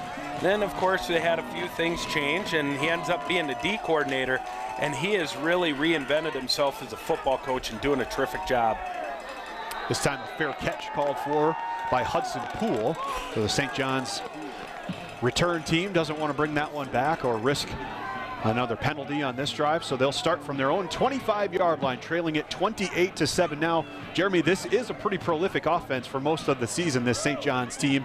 They came in averaging about 50 points a game, so I wouldn't put it past them to try to make this one a game here. Yeah, and I agree with you wholeheartedly. They are wonderful, but here's the problem, I think. They can't, and now they're running out of time. Obviously, time is a factor. Right. But they have not run the football. And at some point, you just have to. 5 minutes to go, third quarter. Feeney to throw on first down. Going to take a shot. Got his man. Hegerly down the far sideline into Falcon territory, and the Johnnies answer right back with a big play of their own. Hegerly with the biggest offensive play of the day thus far for St. John's in prime position. And that was a great job by the Johnnies, taking advantage of the aggressive nature of the Falcons coming off that pick six. They, you know, kind of went, it's the defensive way of going to the well one too many times, you know, and they were able to double move, you know, get a receiver downfield and make a great play. Feeney right back on the horse after the pick six on the last throw. Completes one deep into Falcon territory. They spot it at the 29-yard line. And again, no surprise, he'll throw. Quick hitter outside to Jacobs, looking for blockers, back to the middle of the field before he's taken down by Susner and a couple others, but another pickup of 8 yards. Yeah, I like those little tunnel screen plays, and especially you get a lot of guys out there and at the point of attack. It's just an extension. It's probably their way of thinking this is the way we're going to have to run the football, is by throwing these little tunnel screens. And under 4 minutes to go, third quarter, third round of the Division III football playoffs. Winner of this one going to take on the Wheaton Thunder next week. Feeney to throw on second and short. Looking right. Nobody there. Back to his left. Incomplete off the hands of his intended target, Gendro, but Susner was right there in coverage. Yeah, Susner's having himself a game today, isn't he? A lot of these defenders are. Yes. Holding a team that came in averaging 50 points a game to 7 late in the third quarter. It's a pretty good afternoon for this Falcon bunch. Absolutely. Third down and short, 5 receivers set. Crowd again trying to talk some defense. Straight drop for Feeney, looking over the middle, got Hegerly right at the sticks, but he backs up. He might have lost yards, and I think they're going to give him still forward progress enough for a first down. I will say this, Zach, and here's another thing that is just terrific, and I want to give credit to the coaching staff on this, is the Falcons have been tackling well all day. You know, you're going to give up a short throw once in a while, and to give up a short throw and then immediately make a tackle, it does so much for your D. Ball at the Falcon 18-yard line, taking a shot to the end zone, way over his intended target, Wheeler. Way too high for Feeney. Wheeler didn't have much of a chance at second down. Right. You got to go to Wheeler, though. I mean, he's your playmaker. They tried to run a nice one of those little kind of like pick routes, those crossing routes where the two defenders have to come across each other's face. Falcons not fooled. It's 2nd and 10. Wheeler tight to the formation this time to the left. 3 receivers to the far side. Straight drop again for Feeney. Here comes the pressure. Got to get rid of it. He does. It's wobbly. Must have been tipped right at the line of scrimmage. It'll be 3rd down. We're starting to get, the Falcons are starting to get a little bit of pressure there up the middle, and the defensive tackle was able to get his hands up. Didn't see which one quite got the paw on it, but it's 3rd down and 10 now. Under 3 minutes to go in the 3rd quarter. St. John's. John Clefstead, number 99. Clefstead got his hand on it, says Jeremy Kurg. Same formation for St. John's on 3rd down. Falcons only bring 4 this time. Feeney with plenty of time to throw underneath to Hagerly. Nice move, ducked inside. He's hit hard by Jack Olson, who did a nice job trailing the play. It'll be 4th down and short. How about the effort from Jack Olson? Right. I was just going to mention that, just to get on his feet, get over there, make a tackle. I thought it was a good job by the Falcon defensive backs of turning that into help. No surprise, St. John's down 21, going for it on 4th down. Ball spotted right at the 10-yard line. Same formation, they just flipped it the other way. Wheeler tight to the formation to the right. Feeney out of the shotgun. Falcons bring pressure, got to get rid of it. Underneath, it's caught inside the 5. Touchdown, St. John's, Dylan Wheeler. Excellent answer by this Johnny offense after giving up the pick 6 on the last series. They find Dylan Wheeler his 5th receiving touchdown in the last 2 games. Yeah, and great play design too, throwing that little slant route or that little glance route right behind the pressure. So you're able to find that open space in the defense and complete that pass. Great job by the Johnnies answering the touchdown by the Falcons, cutting it back to a 2-score lead. Hanson's extra point was nearly blocked, but it is up and good. A lot of extracurriculars going on. Jack Olson imploring one of the officials to throw a flag for the extra pushing and shoving. To no avail, extra point is good. It's a 14-point game again. Falcons on top, 28-14 with 2:09 to go, 3rd quarter. It feels like a long time since the Falcon offense has been on the field, Jeremy. Yeah, that was a long drive by the Johnnies. And, of course, we got to take into consideration the last drive was moving right along until the pick 6. Right. A lot of stuff going on here. Exciting 3rd quarter. Falcons, 14 points of their own. St. John's with their first score of this 2nd half. Winner of this one moves on to the national quarterfinals next Saturday. And the winner of this will actually host next Saturday. They will be the higher seed either way. They'll be taking on the Wheaton Thunder from the CCIW.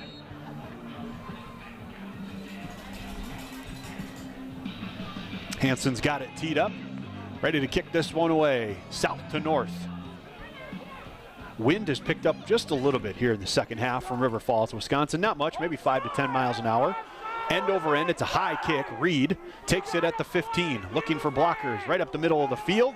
Gets it across the 25, and he stopped right at the 26-yard line. That's where the Falcons will take over.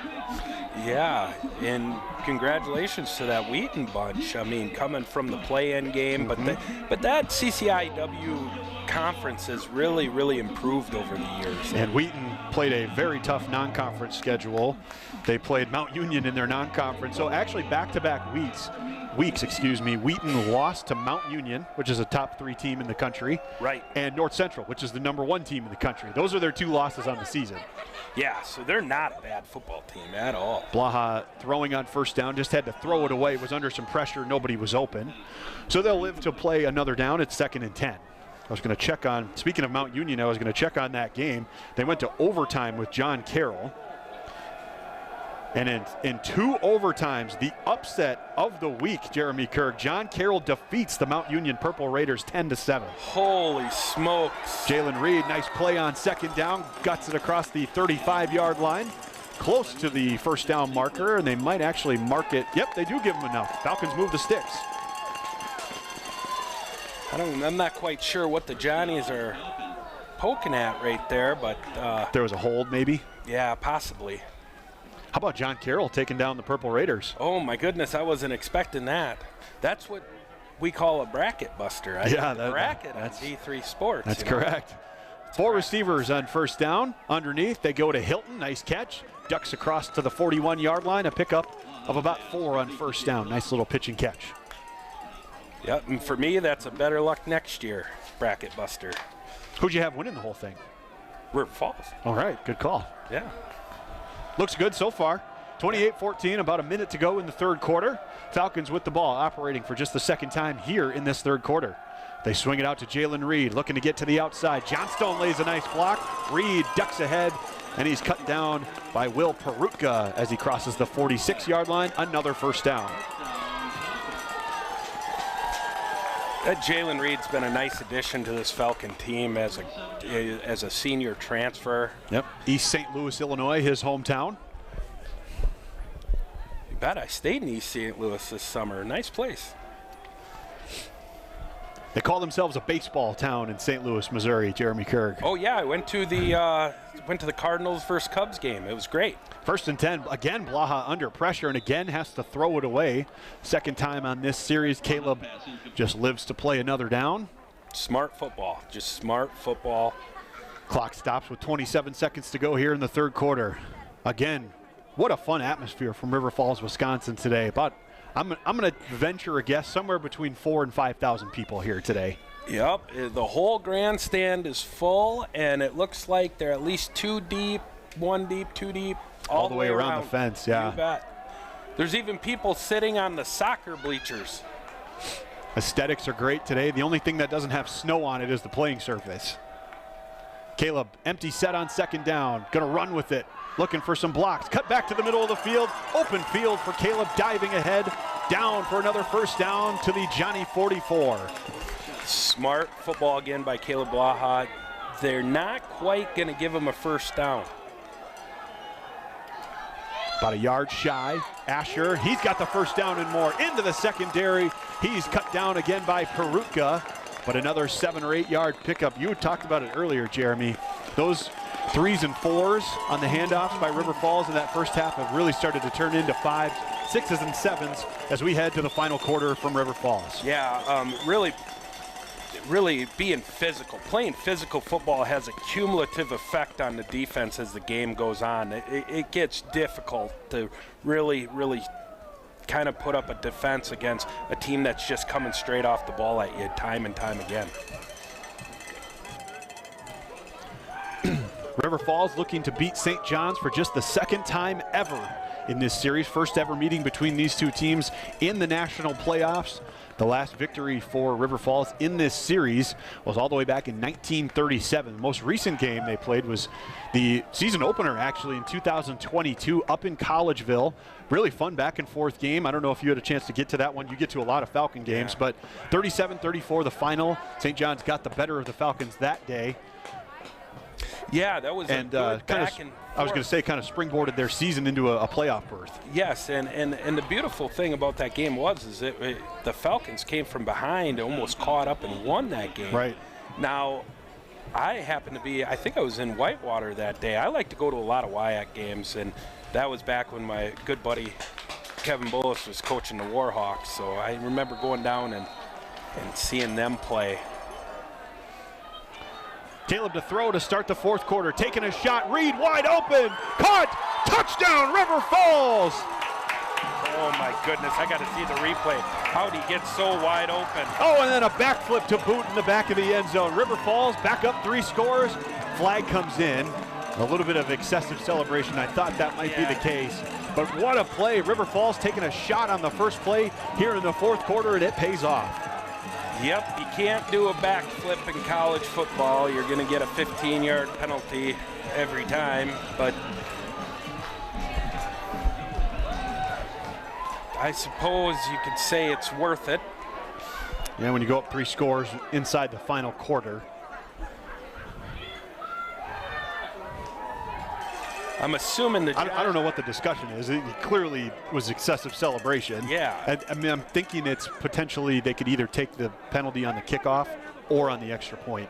Yeah, I'm assuming they'll take it on the kickoff.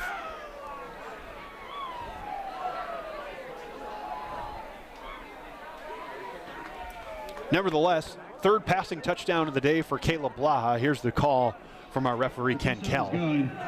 After the play on sportsmanlike conduct, River Falls number 3. That foul will be assessed on the kickoff. That is number 3's first. I think I heard him correctly. It's going to be assessed on the kickoff. Sure looks like it anyway, because it's staying at the 3-yard line here.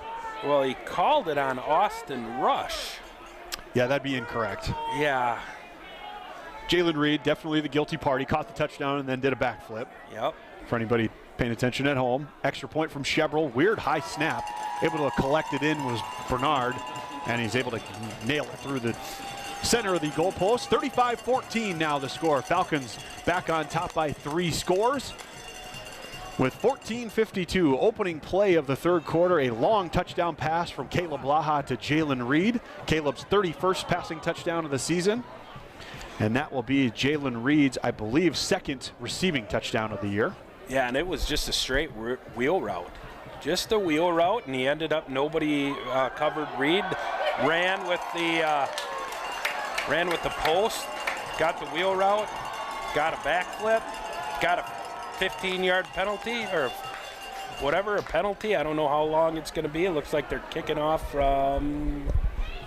No, now they're going to move it back. Yeah. 363 yards of offense now for River Falls in this one. 206 passing yards for Caleb Blaha to go along with those 3 passing touchdowns.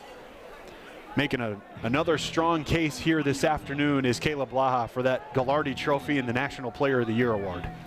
Yeah, just a terrific game again for him, which really didn't start out all that great. Threw a pick on the opening possession, got the Johnnies all the way down to the Falcon 2-yard line. Yep. So Shebrel will kick off from his own 20-yard line after that 15-yard penalty is enforced. Should be excellent field position for St. John's. Poole will take it at about the 25. Straight up the right hash, a lot of space, crosses midfield and ducks out of bounds. So as we said, excellent field position, actually going to start inside Falcon territory at the River Falls 47-yard line. So the penalty does kind of come back to bite River Falls a little bit here. They do, of course, lead it by 21 points, but you don't want to open the door for this St. John's team. Absolutely. No, you really don't want that. You want to make sure that this thing stays a 3-score game. Just 15 seconds into the fourth quarter. 4 receivers for Trey Feeney. And this Johnny offense, throw underneath, and again it's well short as defenders were right in the face of Trey Feeney. Was looking for Schwellenbach, but it's incomplete. And even as we talk sometimes about the offensive line just being physical with the D-line, starting to wear on them, I think the Falcon defensive line is starting to wear on the Johnny offensive line as well. Same formation for St. John's. Feeney by himself. 2 tight ends. Schwellenbach will go in motion this time. Straight drop. This time, plenty of time to throw. Taking a shot. Far sideline. Susner intercepted. Underthrown ball from Feeney, and the second interception of the day goes to Taylor Susner. See, those that really were upset about the Andrea Hall pass interference call, you just saw it right there. He was in trail position and was able to get his head around and react to the football. That is a terrific play by Susner. He's had himself just a terrific couple of games here in the playoffs. The freshman from Chaska, Minnesota, making plays. Falcons take over up 21 late in the football game.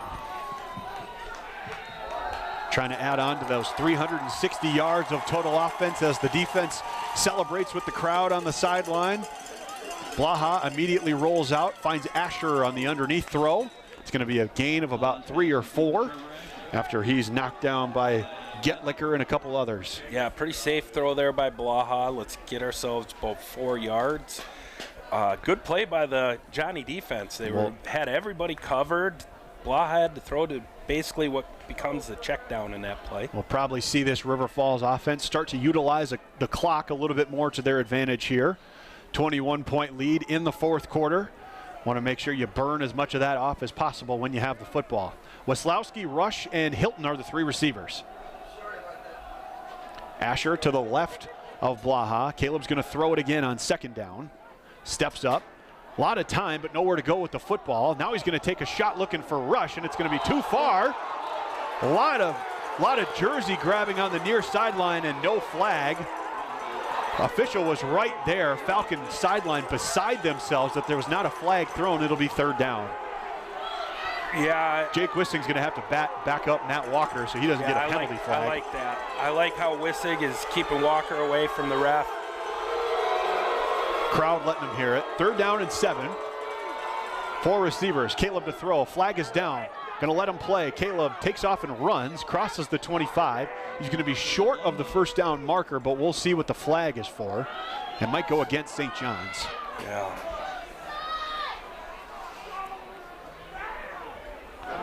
Crowd still very upset about the last play. No penalty interference call. Pass interference, excuse me. And here's what the flag is for this play, maybe. Onside. Defense number 5.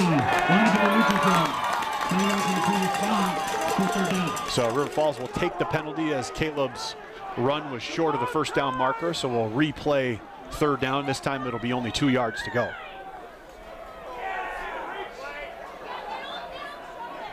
Same 3 receivers, Weslowski, Rush, and Hilton. Or excuse me, Rohrer, not Hilton. Again, Asher the tailback. Play clock down to 18. Trevor moves to the left. Caleb to run. Not much there. He's going to be stopped in the backfield. St. John's saw that one coming. Charlie King came off the edge to bring him down. It'll be 4th down. Yeah, Charlie King just exploded off the line of scrimmage there. Blew that whole play up, and now the Falcons are punting. They did take a couple of minutes off of the game clock after the Susner interception. So offense did its job to chew a little time. They'll hand it back to their defense, still up by 21. Johnny's look like they're going to bring some pressure. Falcons have had a little bit of some adventures in the punting game this year. Yeah, it comes at a time when they have a freshman punter who will eventually... Good snap. Oh, nice punt. Freund does get it away. It's a low end-over-end kick. Takes a Falcon roll deep into Johnny territory. Continues to go. That ended up about as well as it could have if you're a River Falls fan. All the way down inside the Johnny 30-yard line. Good job on the exchange from snapper to punter, and a good punt from Freund. Absolutely. Great punt, although it's a little more line drive, but gets a great roll. That, you said it exactly right. That's about as good as that was going to turn out right there. Knocks off a couple of minutes off the clock.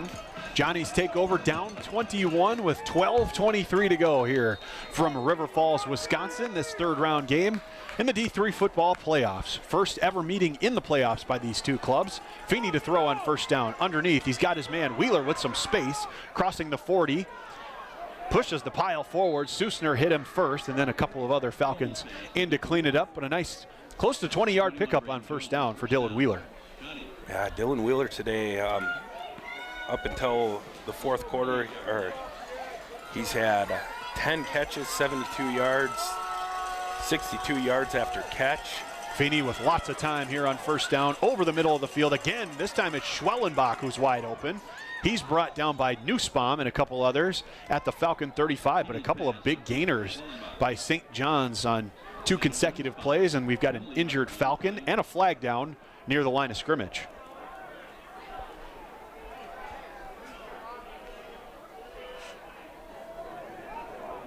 Team's coming back, so I'm thinking this is on St. John's. Here's the call. Holding. Offense. Number 60. 98 Cody Curtis was the injured party for River Falls on that play, and probably no surprise as he got held and dragged to the ground. Backing up, St. John's negates the about 15-yard pickup. Instead, it's 1st and 20.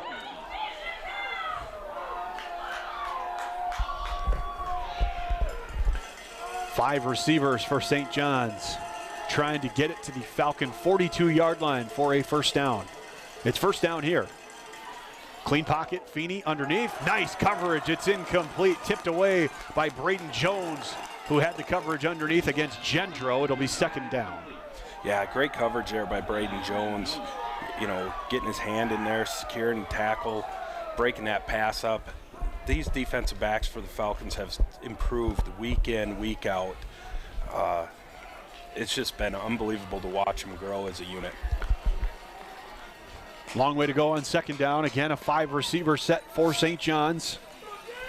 Falcons look to be bringing some pressure. Here they come. Got to get rid of it. He does. Got it to Hegerly. Falcons rally, make a nice tackle. Ledoux,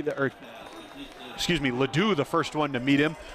Ashburn came in to clean it up. They get about 8 yards on second down. It'll be 3rd and 12. And now this Falcon defense can pin their ears back and try to get a pass rush here. Again, the crowd on their feet trying to talk some defense. 11 minutes to go, 4th quarter. Big 3rd down for St. John's. Straight drop for Feeney. Looking over the middle. Here comes Gage Tim.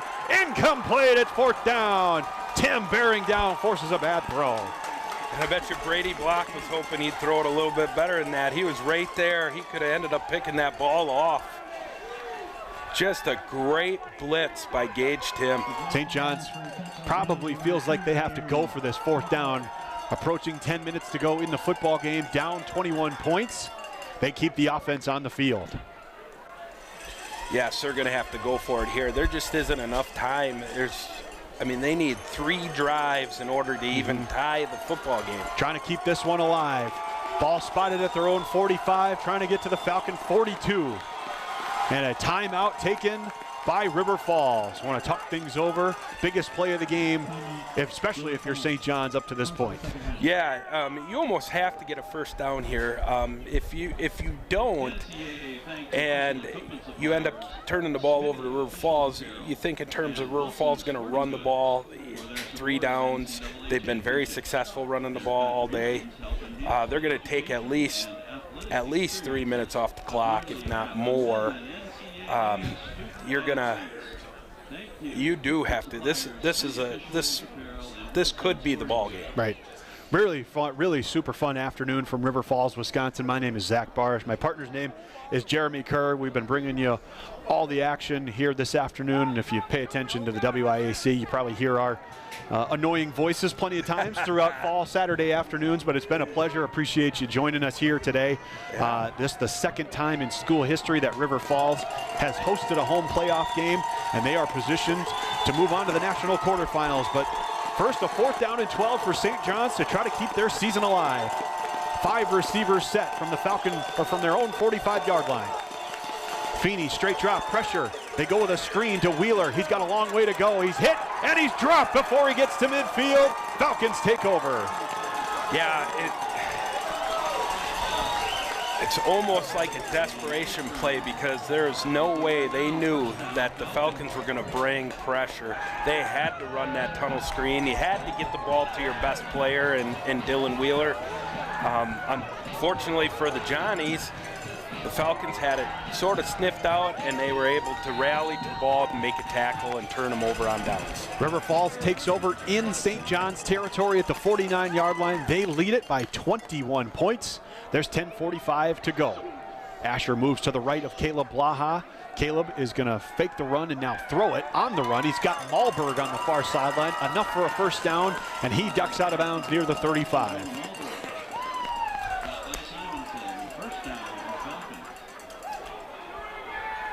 Quickly, they pick up 13 yards. Clock will stop momentarily as they move the sticks.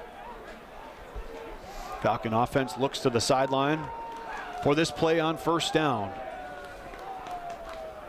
Some of the fans starting to make their way towards the exits on that far side.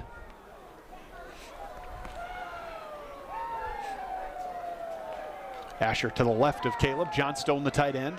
Caleb will run it this time. Not much there. He's stacked up right near the line of scrimmage. I think there was a miscommunication there between Caleb and Trevor Asher. Just didn't seem right, the mesh. Linebacker Landon Danner, the first one to hit Blaha. They do give him a yard on the play, so it's 2nd and 9.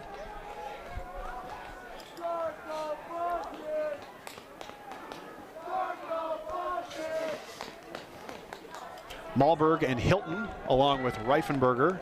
3 receivers stacked to the far side. Johnstone still the tight end. Handoff, Asher on 2nd and 9, off left tackle with some space, stays on his feet, pushing his way forward to the 25, and he's ripped down there. Way to stay on your feet, Trevor Asher. For a big, strong kid like that to be able to have that athleticism to stay on his feet. Moves the sticks. It's another first down for River Falls. Clock continues to run. River Falls can start to smell this one. Up 21 inside of 9.5 minutes to go. Looking for their first appearance in the national quarterfinals in school history. Right here in River Falls, Wisconsin. Winner of this one will be the home team next week, taking on the Wheaton Thunder. Asher off right tackle on first down. Again, not much there. Zach Frank, the senior defensive end, the first one to hit him. Kind of slowed him down, and it filtered to the linebackers to bring him down. 2nd and 9.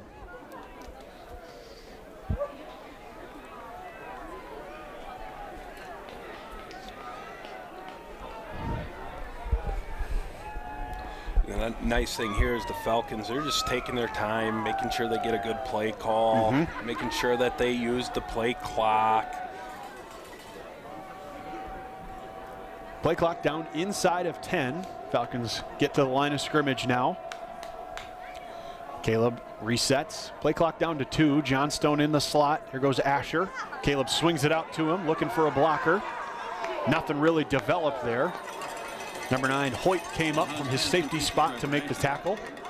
Gain of about 2 or 3. It'll be 3rd down. Yeah. Falcons content with that, though, because it keeps the clock moving. Yep, and he stays in bounce, and we used to call this wagon train. Wagon train. It's slow wagon train, you know, what probably they used to travel here the last time the Falcons won. Caleb to throw on 3rd down. Over the middle, he's got Hilton wide open. Defender kind of slipped and fell down. Hilton still on his feet. Inside the 5 and down to the 2-yard line. What a pitch and catch, and then what an effort from Jake Hilton to get it all the way down to the 2. Just a great catch and run by Jake Hilton, showing his strength and athleticism. And Caleb Blaha just keeps Oh, and a roughing the passer call, too. So move the ball even closer to the end zone.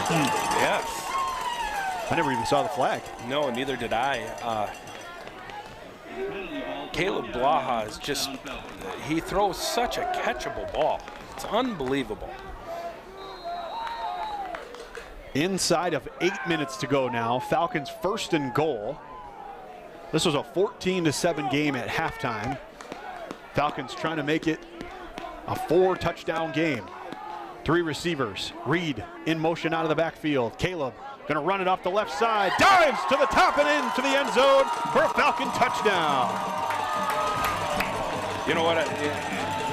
The thing about it is we've talked about this all year, and Caleb Blaha's, you know, been on a bit of a pitch count when it comes to running the football. Right. Now we're in the playoffs. It's survive in advance time. Run the ball. Give it to your best player. Caleb's first rushing touchdown here today. His 4th overall. That is his 15th rushing touchdown of the season.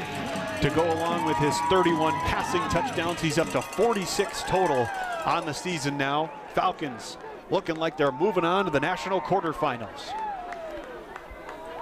Extra point from Chevrolet is up and good, and that is a 42-14 score up on the scoreboard, Jeremy Kerg. Yeah, they just sort of blew it wide open here in the second half. Although give the Johnnies credit, they put together a nice little drive of their own, ended up scoring. That cut the lead into a 2-score lead, and then from that point on, the Falcons have pretty much taken over, and now we're looking at a 28-point lead.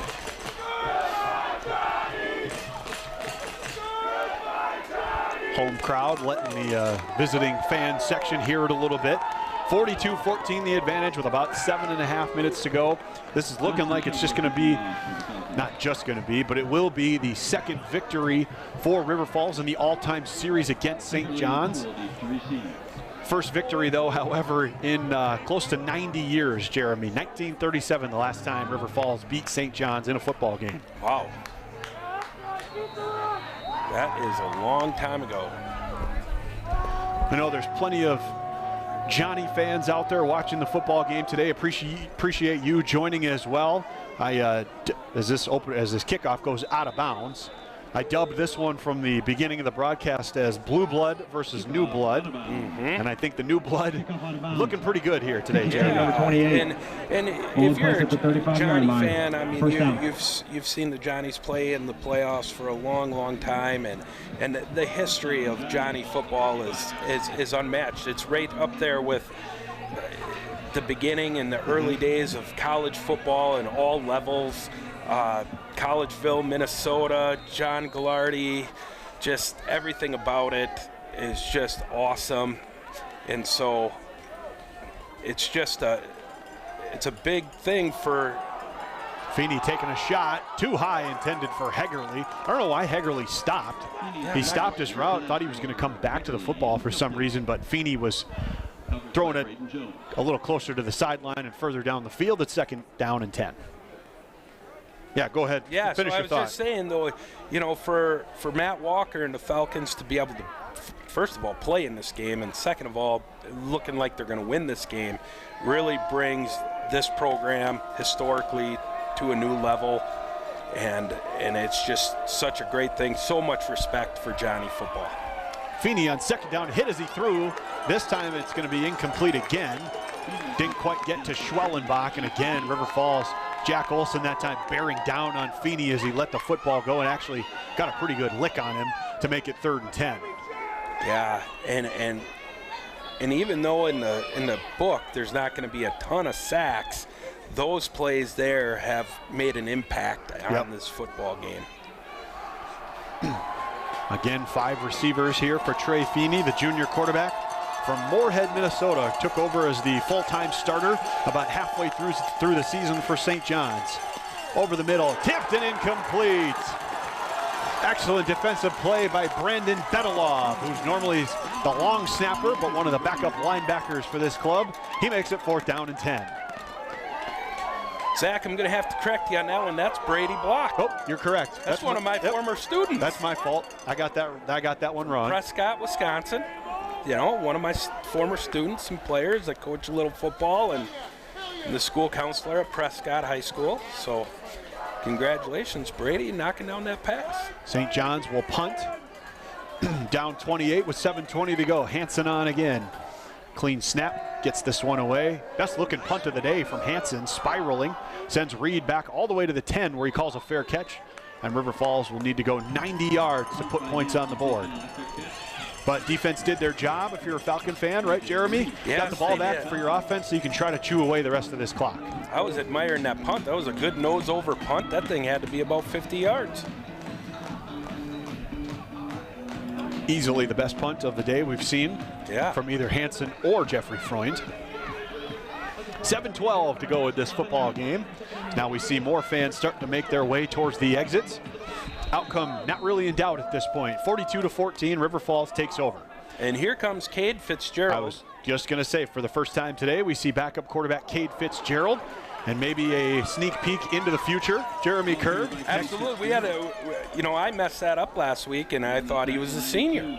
He's actually a junior. Right. We're going to have Cade Fitzgerald hopefully come back next year for the Falcons. He's got a nice pickup of about 5 on the quarterback keeper on 1st down. All year long when he gets in the game, he does a wonderful job. Yeah, by the way, Falcons don't exclusively use him in this role as mop-up duty. He does come in and play sometimes in key critical moments. He's thrown it, he's run it. They will use him in a lot of different ways. So something to keep an eye on moving forward as the Falcons move into the quarterfinal game next weekend. Going to run it here again on 2nd down with some space this time as he's ripped down across the 25-yard line by Landon Danner. But not until after he picks up another Falcon 1st down. And he's not a small guy either at 6'1", 197. He runs the ball very well and is very shifty. Yeah, no, it's kind of funny, too. He and Caleb Blaha grew up not too far from each other. Cade went to Osseo High School. Caleb went to Fridley High School over in the Twin Cities. Those two separated by no more than about 25 or 30 minutes. Absolutely. Falcons again chew the clock, play clock down to 5. Tailback In the backfield is Bernard with Fitzgerald. He gets the handoff here. Not much doing. He's going to be hit right at the line of scrimmage. So it'll be 2nd and 10. Ball carried by 8, Jake Barnard. Stopped by Overing and Probably recognize Jake's name. He's normally the holder on kicking situations. Rohrer and Stokes, along with Johnstone and Weslowski, are the 4 receivers in the game. Next snap will be inside of 5 minutes.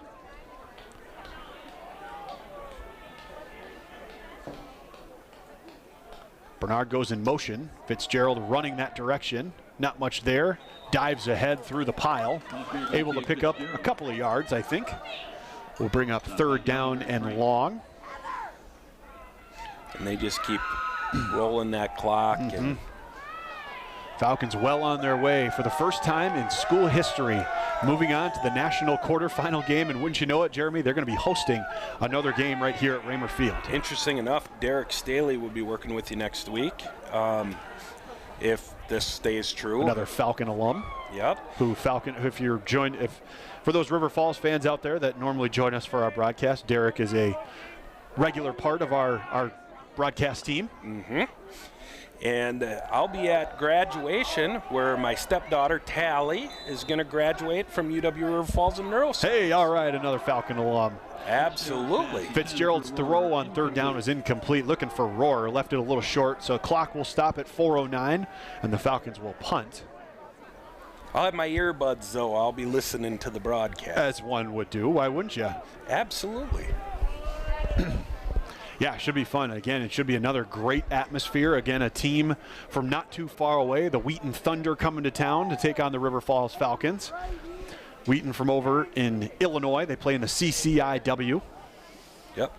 Home of the 2 out of the last 3 national champion North Central College. This one muffed by Hegerly. He's going to be able to track it down and fall on top of it. St. John's will retain possession with less than 4 minutes to go. But what do you know about the Wheaton Thunder? Wheaton Thunder are a good football team. I watched them play against Crown, obviously, a couple weeks ago. I just peeked into that because the former Falcon, Ian Parzak, coaches at Crown College. Actually, my brother used to live by Wheaton College. Okay. He lived a couple years, went to school down in the Chicagoland area. Just a great football team from top to bottom. Just solid football team, very physical, like to run the ball. They swing it out to Wheeler on 1st down. It's going to be stopped for a loss. Falcons right on top of that one. It'll be 2nd and long. So I would look forward to a great football game. Yeah, Just Wheaton. another great one. We talked about it earlier. If you're just tuning in or if you weren't paying attention earlier, Wheaton, their only 2 losses this year are to 2 top 5 teams. Actually, Right. the top 2 teams, Mount Union and North Central.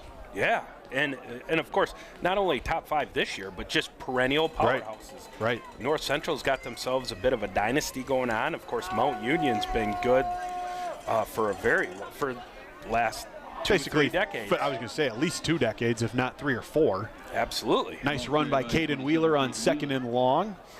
Going to make it a 3rd and manageable here for St. John's. 3rd and about 5. Clock will stop at 3:15.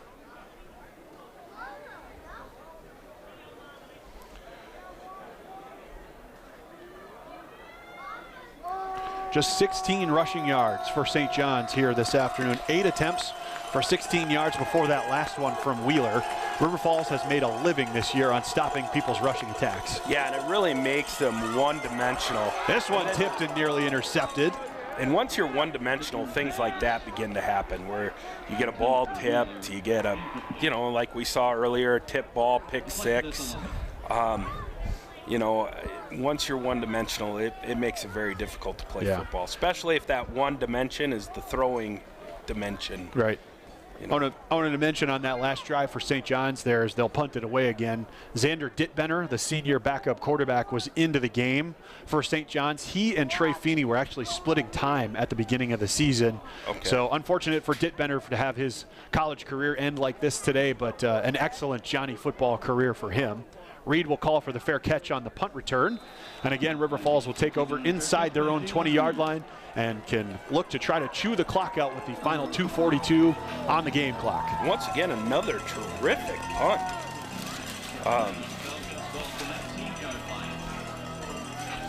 Here's the thing, though, just if you're listening and you're just paying attention just because you're interested in D3 football, if you don't already know this, it's worth the drive to go see a Johnny game at Collegeville. It's just such a neat place, very historic. One of the fall colors are usually awesome. Yes, just a great place, just a historic college football place. 2:42, Fitzgerald is going to run it on first down. Oh, and he takes a big hit as he crosses the 25-yard line. Fitzgerald stays on the ground for a moment as he tries to shake off that hit. But now he looks coming up a little bit lame. Caleb Blaha will check back into the football game for River Falls. Fitzgerald heads to the sideline, kind of favoring that right side. He does wear a knee brace on his right leg, so they'll check on him. And River Falls is actually going to run this all the way down to the 2-minute timeout. That's a good idea. Yep. And before they take their next snap, St. John's is just going to let this clock run out of respect for River Falls and the effort that they put forth here today to not try to stop the clock down 28. Yeah, there comes a time when you just got to tip your cap, and that's probably this time. By the way, I mean, we haven't really talked about this. The score obviously looks lopsided, and most of the second half it kind of was. But this was a 14-7 game at halftime. Very competitive. St. John's looked like they were every bit the part in that first half. Yeah, and of course, you got to give them credit. They came up with a big turnover early in the game, and I thought they'd ride a little momentum off that. They did put together a really nice drive where they were hitting a lot of different out routes, slant routes. They were sort of nickel and dime the throw game, and they end up getting the ball down in the end zone that way. And really a couple of Falcon, I'll call them mistakes, but really sort of miscues in that first half helped keep St. John's in it too. The one thing that I've really admired here in the now Weslowski. Yeah, Ben Weslowski in there at quarterback, so they're going to avoid Caleb Blaha taking any unnecessary hits in these final 2 minutes as they still tend to Kate Fitzgerald on the sideline. Ben played a little quarterback last year in the absence of Caleb Blaha. So he's capable of running this offense. He'll take it to the right. Not much there. He's stacked up right at the line of scrimmage. It'll be third down. Yeah, that's a smart move by the Falcons. I always call that, because I like that, Friday Night Lights. We don't need a Boobie Miles situation, right, where you let a player play a little bit longer right than he should. Good reference, Boobie Miles. Right. Excellent movie. Excellent. From the early 2000s. Yeah. Excellent book. If you haven't read really the good book too. Yeah. Yeah. Billy Bob Thornton. Yep. Of course, plays the head coach of the Permian Panthers in that one. Yeah. Yeah, terrific. Inside of a minute 20 to go now. Play clock down to 4. Weslowski in at quarterback. Fakes the throw. They'll run it off the left side. King hit him first. And then the Johnnies bring him down, but he's able to push the pile forward for a first down, and that should do it here from River Falls. I think the Falcons will have to snap it one more time. Right. I'm just trying to see the clock. I was just going to mention, too, after all the dust settles today, in the quarterfinals, there's going to be one WIAC team remaining and one MIAC team remaining. The Bethel Royals defeat the Platteville Pioneers 35-24, the final in that one from over in Minnesota. North Central takes down La Crosse. La Crosse made it a game in the second half. 35-27 was the final there, but River Falls and Bethel moving on to represent the two conferences that are connected by the St. Croix River. One more snap here from Weslowski on second down, and that'll do it. Good little show of class there by Fox, giving some guys some high fives and stuff early. And, you know, for some of these guys, this will be the last football they play. There it is. Ben Weslowski takes the knee. And with that, River Falls, for the first time in school history, will move on to the national quarterfinal game. Jeremy Kirk. The thing I was most impressed with today is the running game of the Falcons. The ability to manage time, control the tempo of the game. They didn't necessarily need to be the fast pace, throw the ball all over the place. They ran the ball with Asher, Blaha, Reed, and really made this a physically dominating win. Falcons move to 11-1 overall. St. John's, their final record on the season, drops to 10-2. An excellent season by the St. John's Johnnies. River Falls, for the third consecutive weekend next Saturday, will host a home playoff football game. Here in the NCAA playoffs, they will be taking on the Wheaton Thunder, who defeated the DePauw Tigers by a final score of 49-24 this afternoon over in Indiana. But Jeremy, fun football game here this afternoon. Unfortunately, it's got to end the season for one of these teams. Good year by St. John's, but River Falls moving on. Absolutely, and it's just, as a Falcon alum, just happy to see them having this level of success, and we're on to the level of 8 teams left in Division III, and it's coming down to the wire. And Mount Union got beat today, one of the big powers. I thought Lacrosse gave a noble effort against North Central. The Wheaton Thunder will be coming here to River Falls. And then I saw Susquehanna may have won. And who else? Susquehanna defeats Eastern 29-0. They played in the play-in game too. Yep, Johns Hopkins a final over Salisbury 45-13, and then the other one, Trinity, Texas defeats Berry College, or excuse me, Berry beats Trinity 31-23 was the final. See, I thought that was going to be the other way around. So just some great competitive football here, and just some great football here today here in River Falls. It was an honor and a privilege to bring you this one from River Falls, Wisconsin. 42-14, the final score. The home team defeats the St. John's Johnnies. River Falls moving on to the national quarterfinals for the first time in school history. We'll see you next Saturday, noon kickoff here between the Falcons and the Wheaton Thunder. For my partner Jeremy Kirk and everybody involved in our broadcast, my name is Zach Barsh. This has been NCAA Division III football on ESPN.